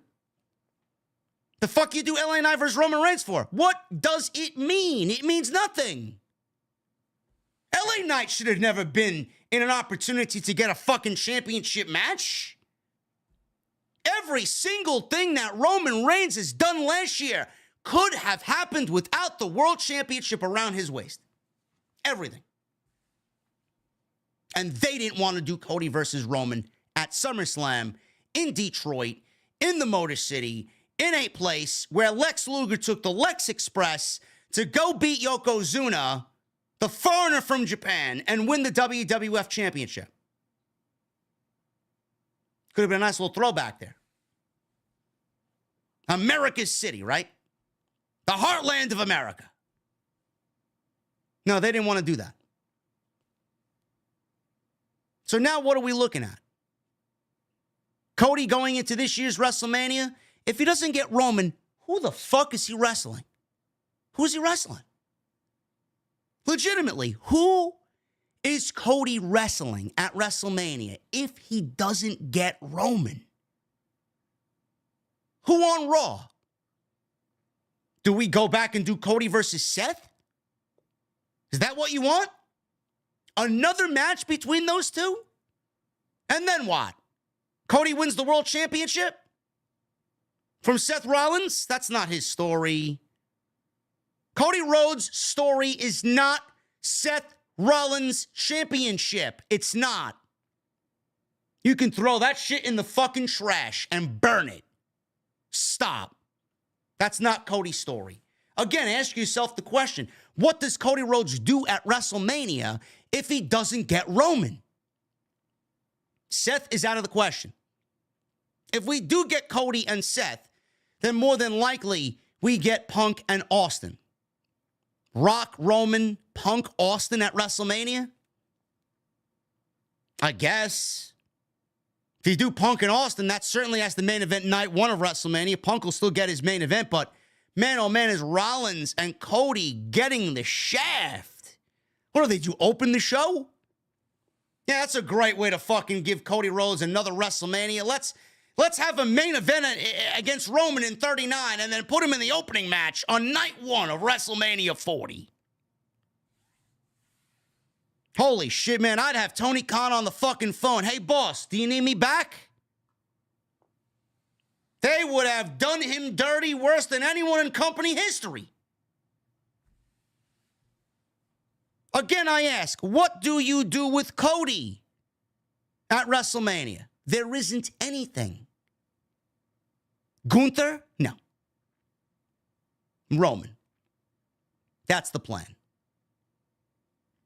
I don't give a shit what you guys want. You could sit there and tell me, oh, Rock and Roman are going to sell out WrestleMania. WrestleMania is already sold out. WrestleMania is sold out. Why do you fuck up creative plans that are in place right now to get Roman and Rock on night 2 of WrestleMania? Just off the top of my head, look at WrestleMania right now with some of the top matches that we could be potentially looking at. Punk versus Rollins. Lesnar versus Gunther. Cody versus Roman. Santos versus Rey Mysterio. Jimmy versus Jay. Rhea Ripley versus Becky Lynch. Bayley versus Io. Sami Zayn versus Drew McIntyre. And whatever else. LA Knight versus Logan Paul. Do you really need Roman Reigns and The Rock? Do you really need The Rock at WrestleMania? I know, I don't need him there. I'm not saying he can't be a part of the show, but he doesn't need to be in the match. The simple course of action here is to not fuck up what you already have planned. CM Punk wins the Royal Rumble. Cody Rhodes wins the Elimination Chamber. Rock and Roman main event, Perth, Australia, in front of 60,000 people. WWE is so fucking hot right now that they can do no wrong. And WWE has an opportunity to have an international show with Dwayne Johnson headlining that is not a WrestleMania, upwards towards 60,000 people. WWE is so hot right now that they can afford to put The Rock on an Elimination Chamber pay-per-view on the road to WrestleMania without fucking up plans. Everybody's constructing ideas. Maybe they do Rock in the Royal Rumble. Oh, yeah, let's fuck up everybody else's plans. Let's fuck up Gunther's potential plans. Let's fuck up Punk's plans. Let's fuck up Cody's plans because we want Rock to win the Royal Rumble. No. Why would you even think about it? The Royal Rumble is in such a good place right now where I don't know who the fuck is going to win it. You throw The Rock in there, goodbye. All that unpredictability goes right out the window. They have been afforded an opportunity to have The Rock main event Elimination Chamber in front of 60,000 people and continue the road to WrestleMania the way it needs to be constructed. Without harming Punk and Rollins being in the main event of night one of WrestleMania, which is going to be a tremendous story in itself, and Cody needs to finish his story at WrestleMania. Imagine Roman beating Rock in front of 60,000 plus to retain the World Heavyweight Championship and keep the title of head of the table. And Cody Rhodes does the impossible and beats the guy that is sitting atop the head of the table. Sitting at the head of the table. Beating the guy that The Rock could not beat. How do you think that's going to make Cody look? No, but everybody's fixated on this match happening at WrestleMania, Roman beating The Rock, and Cody getting his match at SummerSlam, and then Roman bypassing Hulk Hogan's record for third longest reign of all time. There are some records that are not meant to be broken. You can't sit there and tell me, oh, we got to break Hogan's record because of him being a racist. I'm not going to buy that excuse. That's a lame excuse. I don't give a shit. He's a racist. Fine.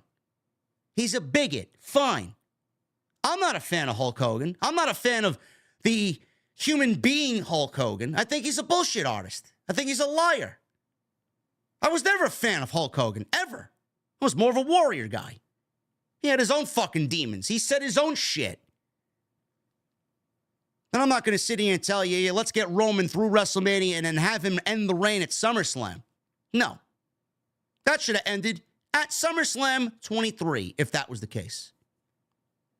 Again, I ask, what do you do with Cody at WrestleMania? And no, Randy Orton is not a fucking option. It's not. Randy's on SmackDown. Cody is on Raw. It doesn't work right now. Cody beating Roman, going to SmackDown, then he feuds with Randy Orton. I don't sit here and spew fucking bullshit. I got a whole iPad full of notes, man. While you're sleeping, I'm thinking about what I'm talking about next week. What, do you think this shit comes easy? No, I put a lot of work into this shit.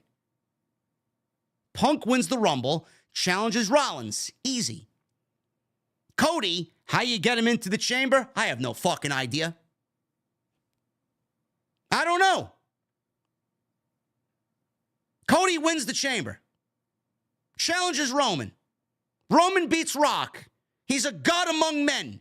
Cody beats Roman, who's a god among men. He beats the one guy that nobody could beat, not even the great Dwayne. Ends the reign. He's now a SmackDown superstar as the World Heavyweight Champion. He vanquishes the Universal Championship, unleashes a new championship in honor of Dusty, the Winged Eagle. Now he's on the same brand as Randy Orton. What do you think your SummerSlam main event's going to be? Cody versus Randy Orton for the World Heavyweight Championship. Why would you give that up? That's great story right there. Roman, what does he do at SummerSlam without the championship? Roman versus CM Punk.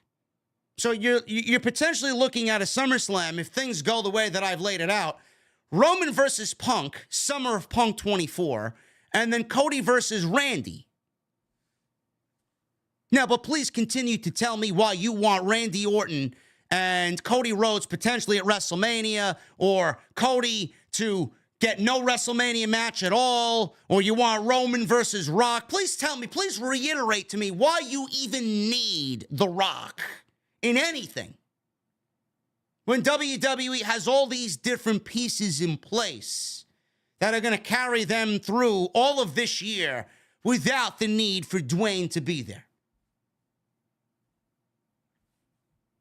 I don't understand this. There's enough story now for you to get the story across. If Rock is on TV January 1 and the Elimination Chamber doesn't happen until the third week of February, we have 7 weeks, 8 weeks of WWE television in which they could get Roman and Rock built for the Elimination Chamber. It's not going to take a lot. If I have a ticket to the Elimination Chamber, or if you are a person that has a ticket to the Elimination Chamber, you should consider yourself lucky. Seriously. Richard in the chat says, Cody in the chamber as a result of Jey Uso trade. No one was ever swapped for Jey. Yes, they were. Kevin Owens was swapped for Jey Uso. That's another problem in itself. How does Cody get over to SmackDown and in that chamber if he's a Raw superstar? I've heard ideas thrown around. Maybe everybody that's in the chamber, maybe they get an opportunity because they've all been done wrong by the bloodline. I don't know. Figure it out. But Roman and Rock should not and is not needed at WrestleMania 40. Natalya. She teamed with Tegan Nox against Shayna Baszler and Zoey Stark. Nobody cared. Natalya's on TV. I get up and I walk away. Baszler and Zoey Stark win in 6 minutes. All this is WWE trying to get some steam rolling in the women's tag team division. Good luck with that. Nobody gives a shit. Finally, Seth Rollins and Drew McIntyre for the World Heavyweight Championship. I was looking forward to this match because the first match that they had, or I guess the last match that they had at Crown Jewel, was a tremendous piece of business. Tremendous piece of business. One of the best matches that WWE put on all year. A lot of people were asking, is there going to be a cash-in? Are we going to see Damian Priest cash the briefcase in? It's a possibility. We didn't see Damian Priest all night. We didn't see Finn Balor all night. Bell rang. Everybody got their introductions. It felt like a big deal. It felt like a pay-per-view match. Went about 20 minutes or so.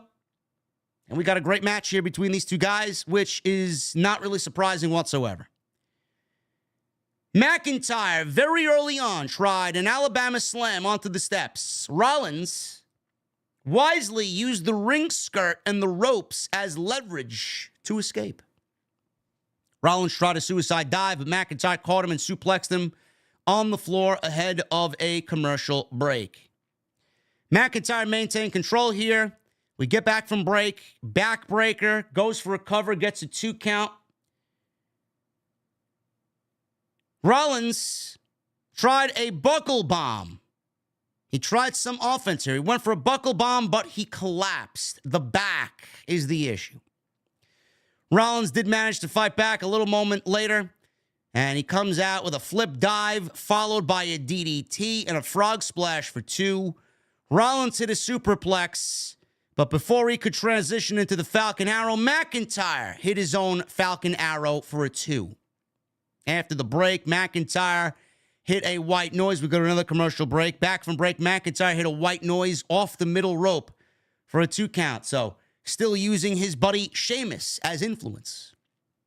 Rollins is up. McIntyre is up. They go into a strike exchange. McIntyre avoided a stomp at the end of the strike exchange and hit a future shock DDT.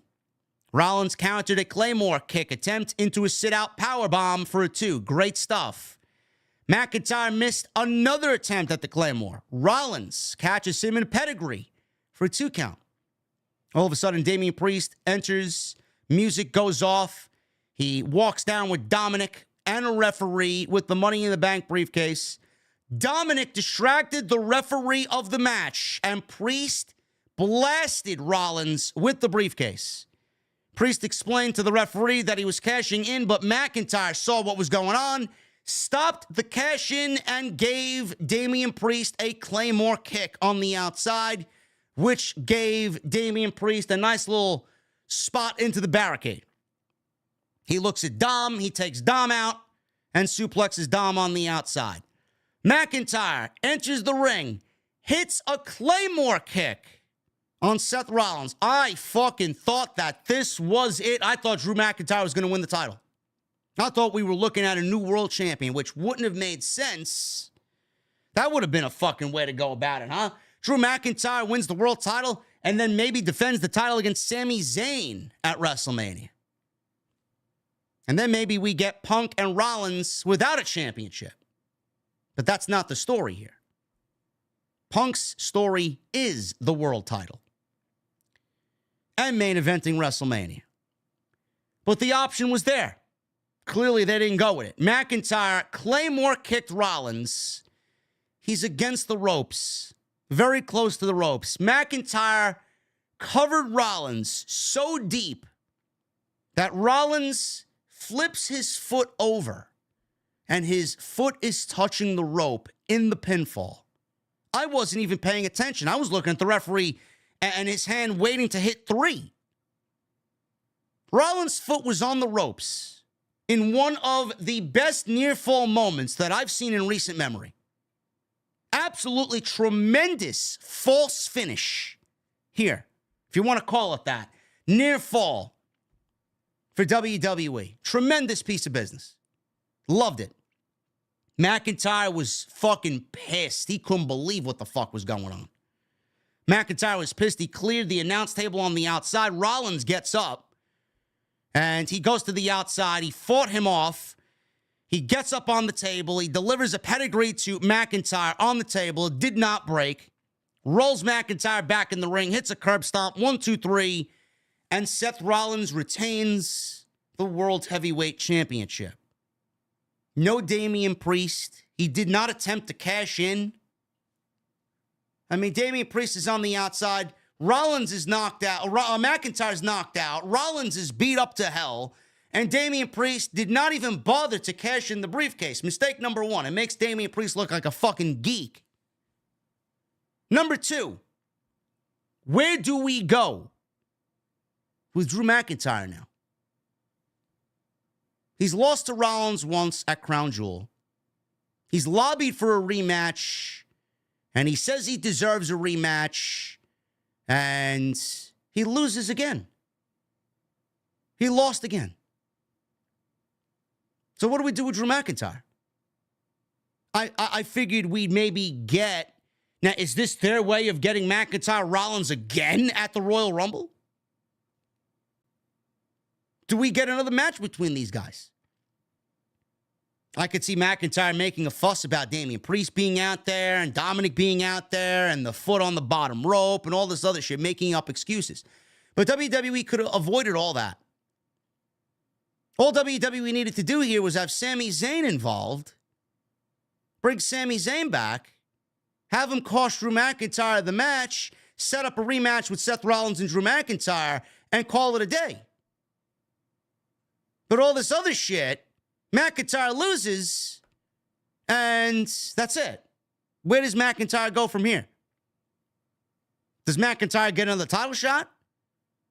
Does Rollins defend the title against Damian Priest? I mean, I don't know. Rollins right now is a little fuzzy going into the Royal Rumble. But I think a whole lot of headache could have been saved if they put Sami Zayn in that spot and had Sami Zayn come back and cost McIntyre the match, because McIntyre put out Sami Zayn and attacked him a few weeks ago. I don't know. But I thought tonight was a tremendous show for WWE. A great show.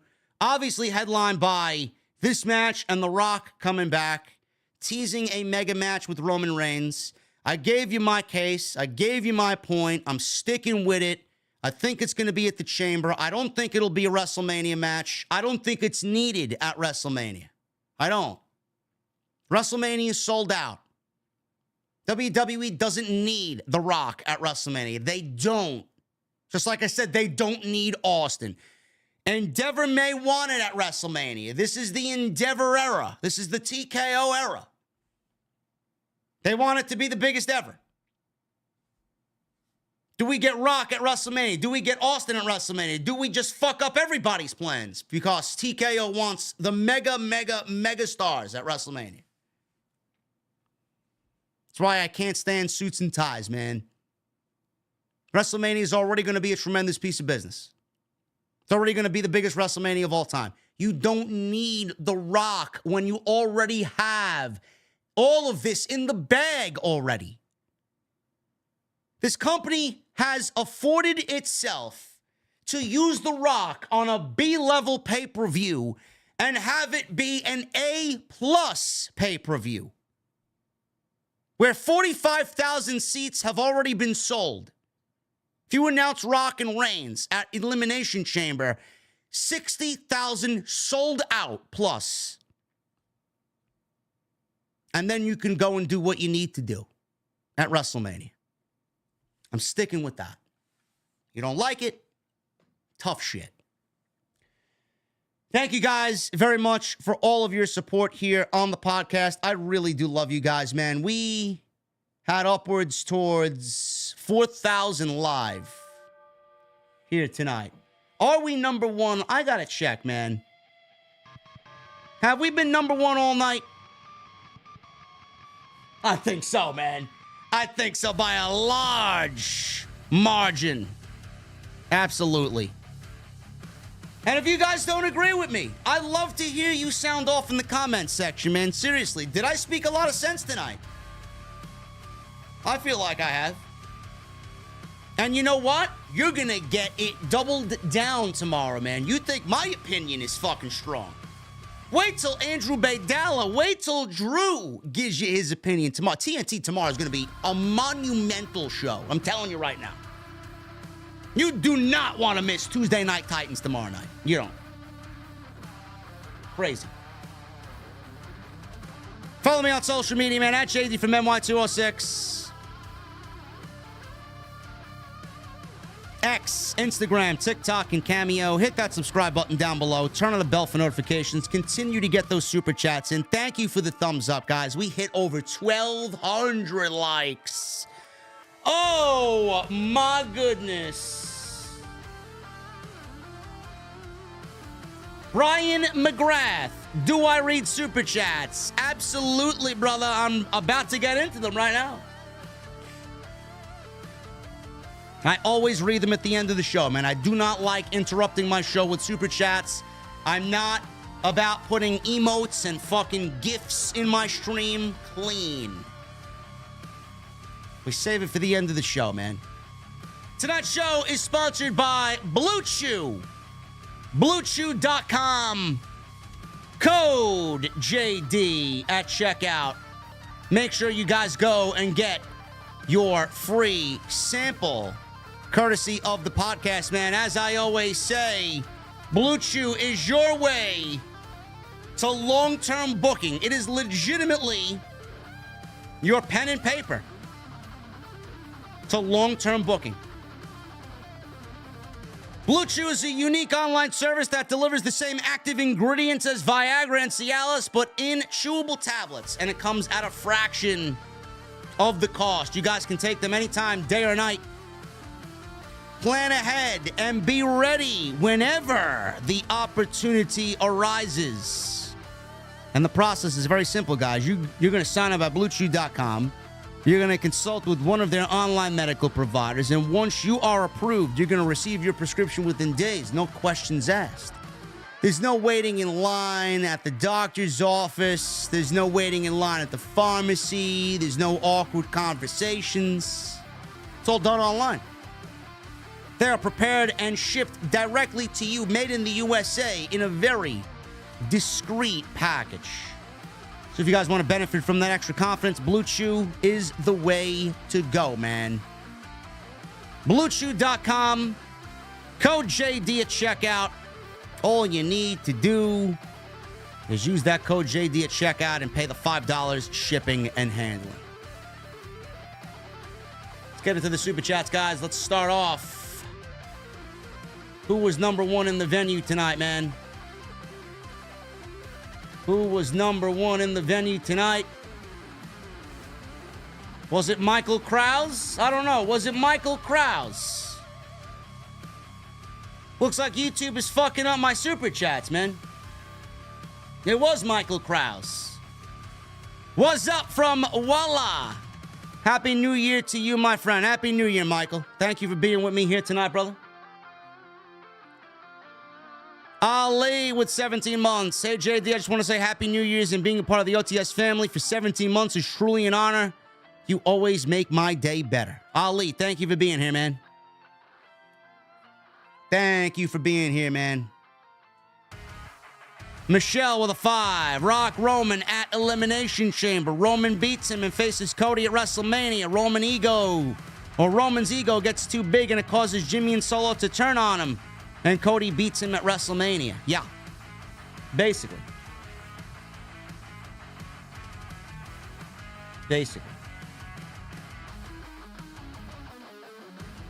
Do we got a Vince Russo troll account in the chat?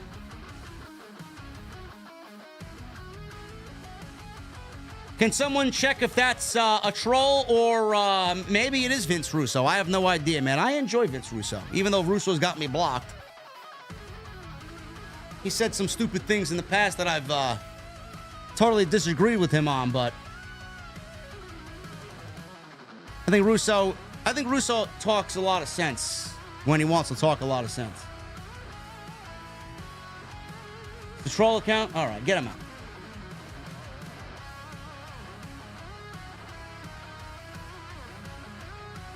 Is it a troll? Thank you, Michelle. Ernest with a new membership. Ernest, thank you, brother. What the fuck are you drinking? All right, if he's funny as fuck, just keep him, bro. Don't even get rid of him. Keep him.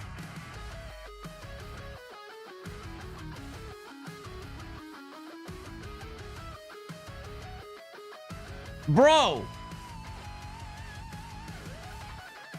WUJ Money with 14 months. Cody is never finishing his story. Laughing my ass off. What a shame. Now, nothing to worry about, man. Cody's going to finish his story. Lauren with a $2 super chat. Rock and Roman doesn't need to be for the titles. It also doesn't need to take place at WrestleMania. Scripps with a 29 months. 29 months and counting with the realest guy in the IWC. OTS for life. Thank you, Scripps. Appreciate you, brother. Michelle with a $2 super chat. No Sammy running like I had hoped. What's next for Drew? I have no idea. Israel Garcia with a $9.99. Thank you, brother. Tribal Chief with 5 months. Raw was good. Keep up the great work. JD OTS for life, pal. Thank you, Tribal Chief. Hope all is well, man. Happy New Year to you. JJ Evans with a 2. Thank you, JJ. Delightful with a $4.99. Love The Rock. But if he's coming to ruin Cody's story, he can kick rocks. Rock worked the chamber, but not Mania. Doesn't make much sense to me.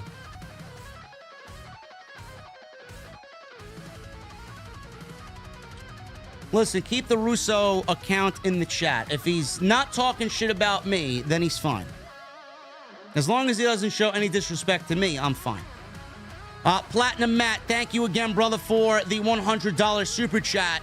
If Tony Khan does get Mercedes and Deanna, AEW may be cooking over there, bro, but I don't really trust them with the women's division. But right now, the rumor is Mercedes is heading to AEW and Tony's going to pay her what she wants.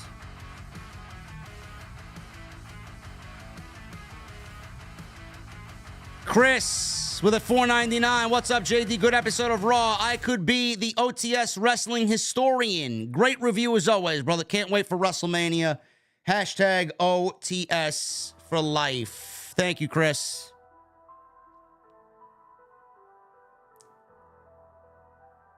Bradley Robinette with a $1.99. Happy New Year, JD. Great Raw tonight as well. Thank you, Bradley.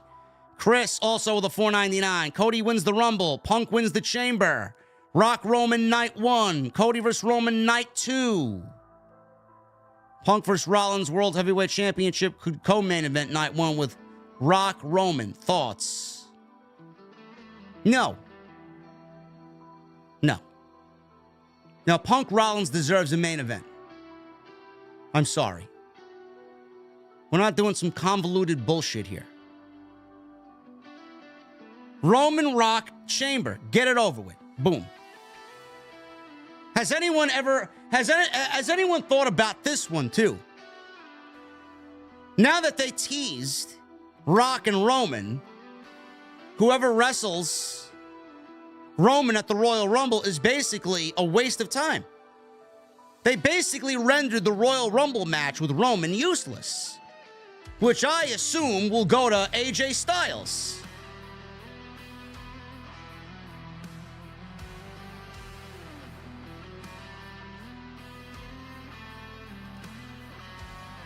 Tony Brown with a $4.99. JD, seriously, I pray your memberships double in 2024. You deserve it, young man. Tony Brown, I appreciate you, man.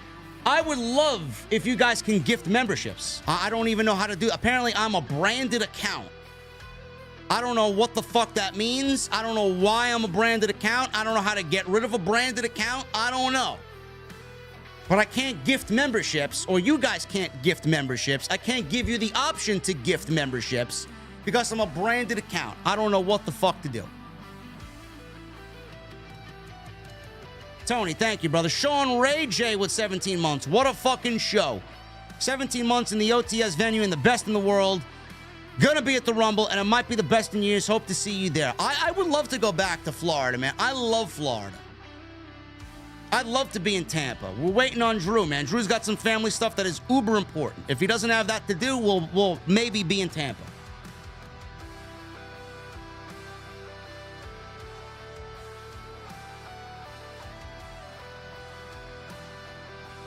Daniel Mills with a new membership. Daniel, what the fuck are you drinking, brother? Adam Casper with the 100. Adam, thank you for your generosity tonight, man. Happy New Year, JD. The Rock was in Pasadena this morning on ESPN for College Game Day, so it was a short trip to San Diego. And he was there with Nick Khan.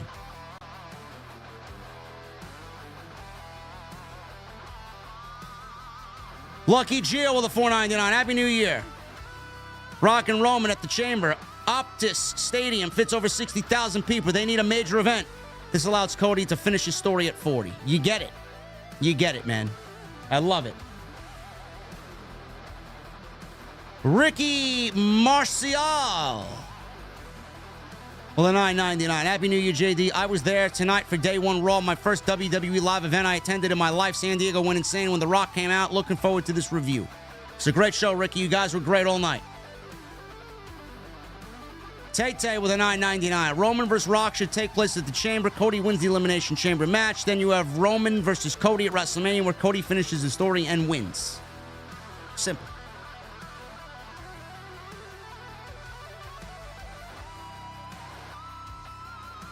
Phil with a $9.99. I don't understand Roman fans. The Rock versus Roman at the Chamber can still be just as big as if it happened at WrestleMania. Cody can finish his story, and we can still see The Rock and Roman. I mean, I don't really understand what their problem is. Did Sami and Roman feel like a WrestleMania match to you at the Elimination Chamber? It certainly did to me. Right?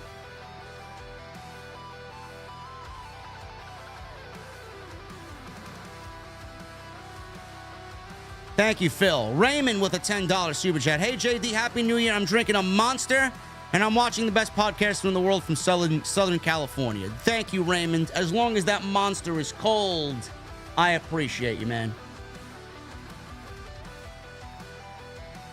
Bruh, X-Man with a new membership. Bruh, thank you, man.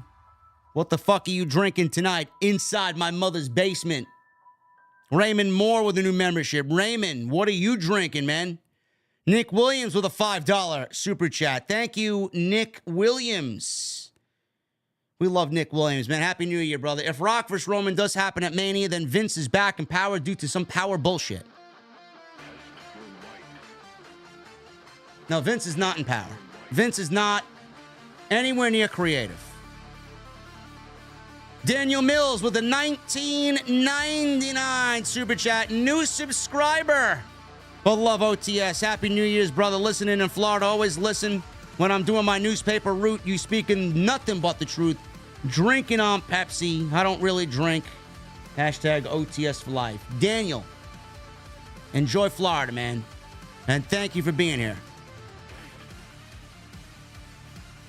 Dom Wapo with 6 months.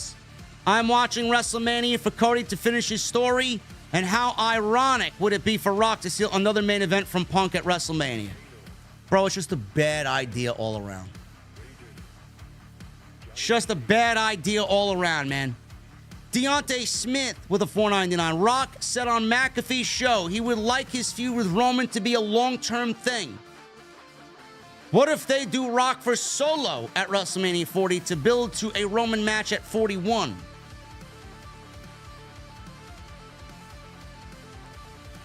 Well, is Rock going to step away from Hollywood to make it a long-term thing? I don't see that happening. Nima P. Azar with a $5 super chat. How will The Rock affect CM Punk and Rollins if Punk and Rollins are main eventing night 1 of WrestleMania?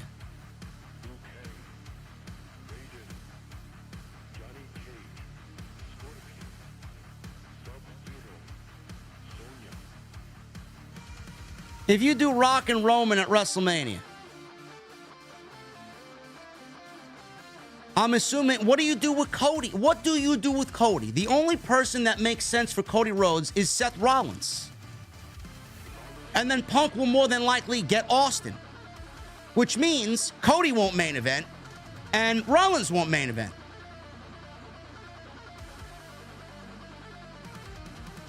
Punk will get Austin. That'll be the main event of night 1. And Cody will be shit out of luck. And so will Rollins. Luis Hernandez with a $10 super chat. It isn't happening at Mania. Get over it. Well said, JD. Thank you, Luis. Aerial Assassin with a $1.99. Loved Seth Drew. Rollins has been on a roll lately. Rollins has been great. Basic with a $4.99. 4K in the chat. I'm betting there's at least 2 WWE employees in the rafters. Bro, there are more pro wrestlers that watch this show than the geeks want to admit. I'm sure of that.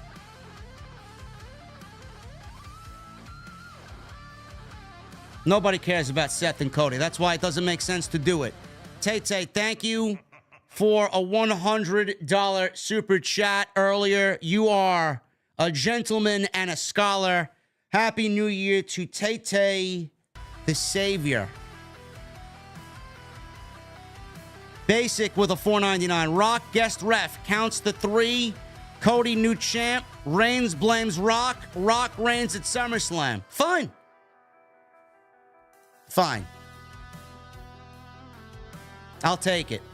Cameron Battle with a $4.99. I'm pretty confident that Rock and Roman at Elimination Chamber will happen. Also, what do you think Triple H's major announcement is on Thursday? Who says he has a major announcement?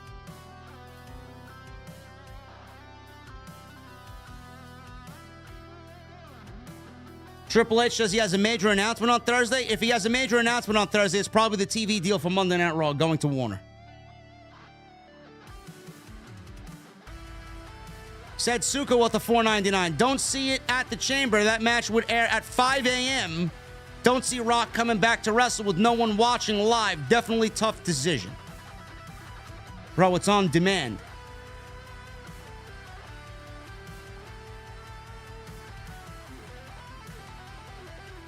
It's on demand. And Rock will be wrestling in front of 60,000 people, man. It doesn't matter what part of the world he's in and what time zone he's in.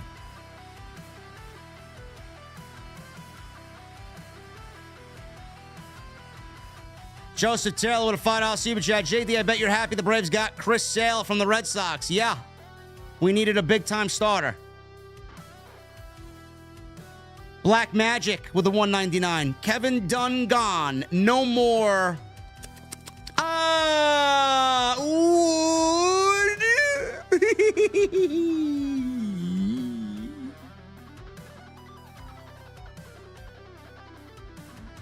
Tribal Chief with a $13.99. Agreed, JD. The Rock is not reliable and can accept other obligations anytime. So I'd rather it be at the Chamber. People don't understand the atmosphere of a cricket stadium. It will definitely be top Wales.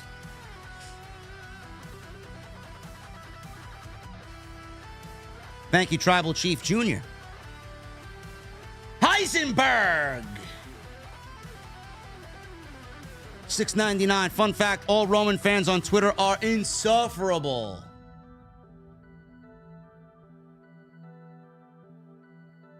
Most of the stands for these pro wrestlers, Heisenberg, are insufferable.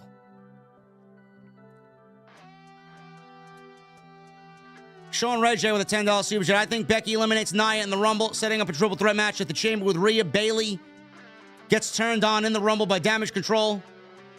And Liv faces Rhea at Mania. Triple H loves long-term booking, as we all know. You may be right, man. You may be right. I don't know if Liv is a main event world champion WrestleMania opponent for Rhea Ripley, though. She's got a lot to prove there. Frank Morano with a $5 super chat. Please use JD McGriddle. Those little breakfast sandwiches are fire. Koshik with a 100 in his currency. Rupees, I believe this is. Idea for Cody in the Chamber. Have the final 6 of the Rumble take part in the Chamber with Cody being screwed by the Bloodline in the Rumble. Yeah, I could see that. Something's got to give. Something's got to give. It's a good idea, Koshik. Brian McGrath with a $5 super chat. JD, did you read Scott Keith as a younger fan? Your match recaps remind me of him. First super chat. Love your show. No, brother. I don't even know who that is. Scott Keith. No idea. Delightful Entertainment with a $1.99. Wade saying Jinder is one of the GOATs was funny. Well, Wade's a heel. I think Wade is great. Cody Snyder with a $5 super chat. Man, you could tell the IWC there's gold below the cliff and they'd run right off of it. Stop jumping to conclusions. Cody's not done. Bro, the IWC has the collective IQ of a fucking pencil eraser. Give me a break. Richard with the 17 months. Cody in the Chamber as a result of Jey Uso trade. No one was ever swapped for Jey. Yes, Kevin Owens was traded for Jey Uso. Joseph Taylor with a $5 super chat. Seth Rollins with Drew McIntyre. Match of the night. Thank you, Joseph. MGM Bowling. Macho Man clears Hulk Hogan. Absolutely agree. Absolutely agree. Matt Eagle with a $4.99. Maybe Priest gets sick of his cash-in getting stopped, so he calls his shot at the Rumble. I could see it. I could absolutely see it.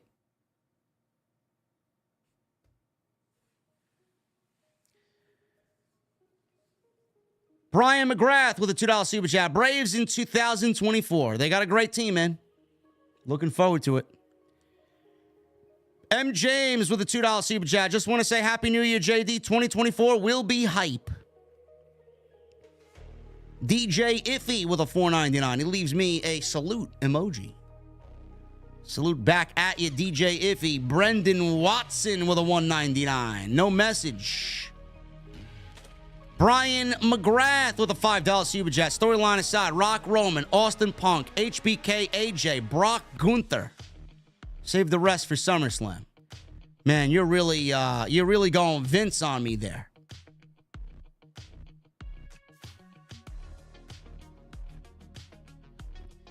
Tan May. Shout out to Tan May, the first OTS VIP to 48 months, and he has the exclusive Mustang emoji next to his name. Unbelievable, Tan May. Unbelievable. Tan May has the Mustang badge next to his name, man. He's sitting alone in the VIP club at 48 months. Lena with 17 months. Happy New Year, JD. Cheers to being the GOAT of all podcasts. Will we see Monet this Wednesday or stay a free agent until further notice? I don't know, Lena. I think we don't have a pay-per-view until March 3rd. I think we'll be seeing her very shortly. Joseph King with the 23 months. What's going on with the booking of Jay White? What's going on with Jay White? Jay White's been booked strong. Jay White's fine. Jay White had a great first year in AEW.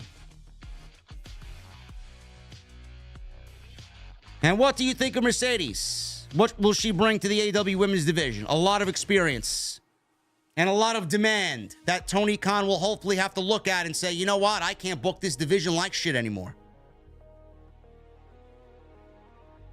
Jeremy, 2006 with the 27 months. Happy New Year's, bro. OTS for life. Best in the IWC always. I know, Jeremy. I know. Thank you, brother. Moist Ham with a $2 super chat. He says, sodium from ham makes people fart. FYI. I don't eat ham. I don't eat pork. Richard with a 2. Thanks for the correction on the J trade. You're welcome, brother. That's what I'm here for. Brendan Watson with a $1.99. Hey, JD, I absolutely love the Braves hat. Thank you, man. Got this from my guy Trevor at the meet and greet right before AEW World's End. It's the new hat on the podcast, man.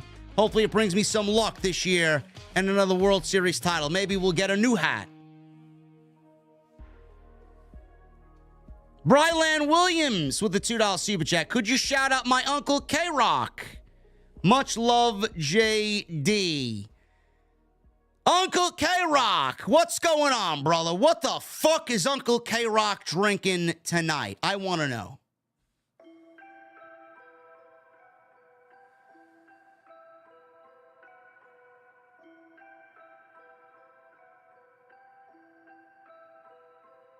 A wise guy with a $4.99. Rock can't make it long term. He has a live action movie coming up. Rock versus Roman Elimination Chamber. Cody versus Roman WrestleMania 40. Good to know. Brian McGrath with the $5 super chat. In general, wrestling fans are the worst. The best are in this chat. Great show as always. Thank you, Brian. Love having you here, brother. Lenny Brandenburg with a $1.99. JD, what made you become a Braves fan? Trading cards as a young child and getting a rookie David Justice card as my first major get by opening packs with my father. And Nate, the Spider Hunter with a $5 super chat. I saw a YouTube 60-second short of Roman and every spear he hit in 2023 that shows you how much he wasn't around. Last year, I just found that funny. Well, I mean, any way to get content out there. Any way to get content out there, man. Guys, thank you so very much for all your support. What a tremendous stream tonight. You guys killed it. You guys killed it with the support. You guys killed it with the super chats. Man, we had some strong opinions on this show. I'm glad you guys enjoyed it. If you don't agree with me, or if you do agree with me, please sound off in the comment section. I'd love to hear what you guys think of Roman Rock at the Elimination Chamber. Thank you guys for everything, man. Continue to hit that thumbs up.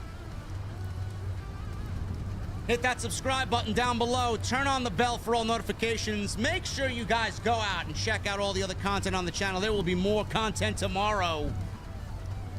Plenty of it. Drew and I will be live tomorrow with TNT. You do not want to miss TNT. We'll talk Rock. We'll talk Roman. We'll talk Mercedes. Kevin Dunn. Probably going to be the biggest TNT of all time. And make sure you guys follow me on social media at JDfromNY206, X, Instagram, TikTok, and Cameo. Also, go check out my sponsor tonight. Tonight's sponsored by Blue Chew, BlueChew.com. Code JD at checkout. All you guys have to do is pay the $5 shipping and handling. Guys, who did I miss? Tenta. With the new membership. There you are, brother. I don't know what's going on with YouTube, man. I don't see shit. Tenta, there you are. New membership, man. What the fuck are you drinking, Tenta?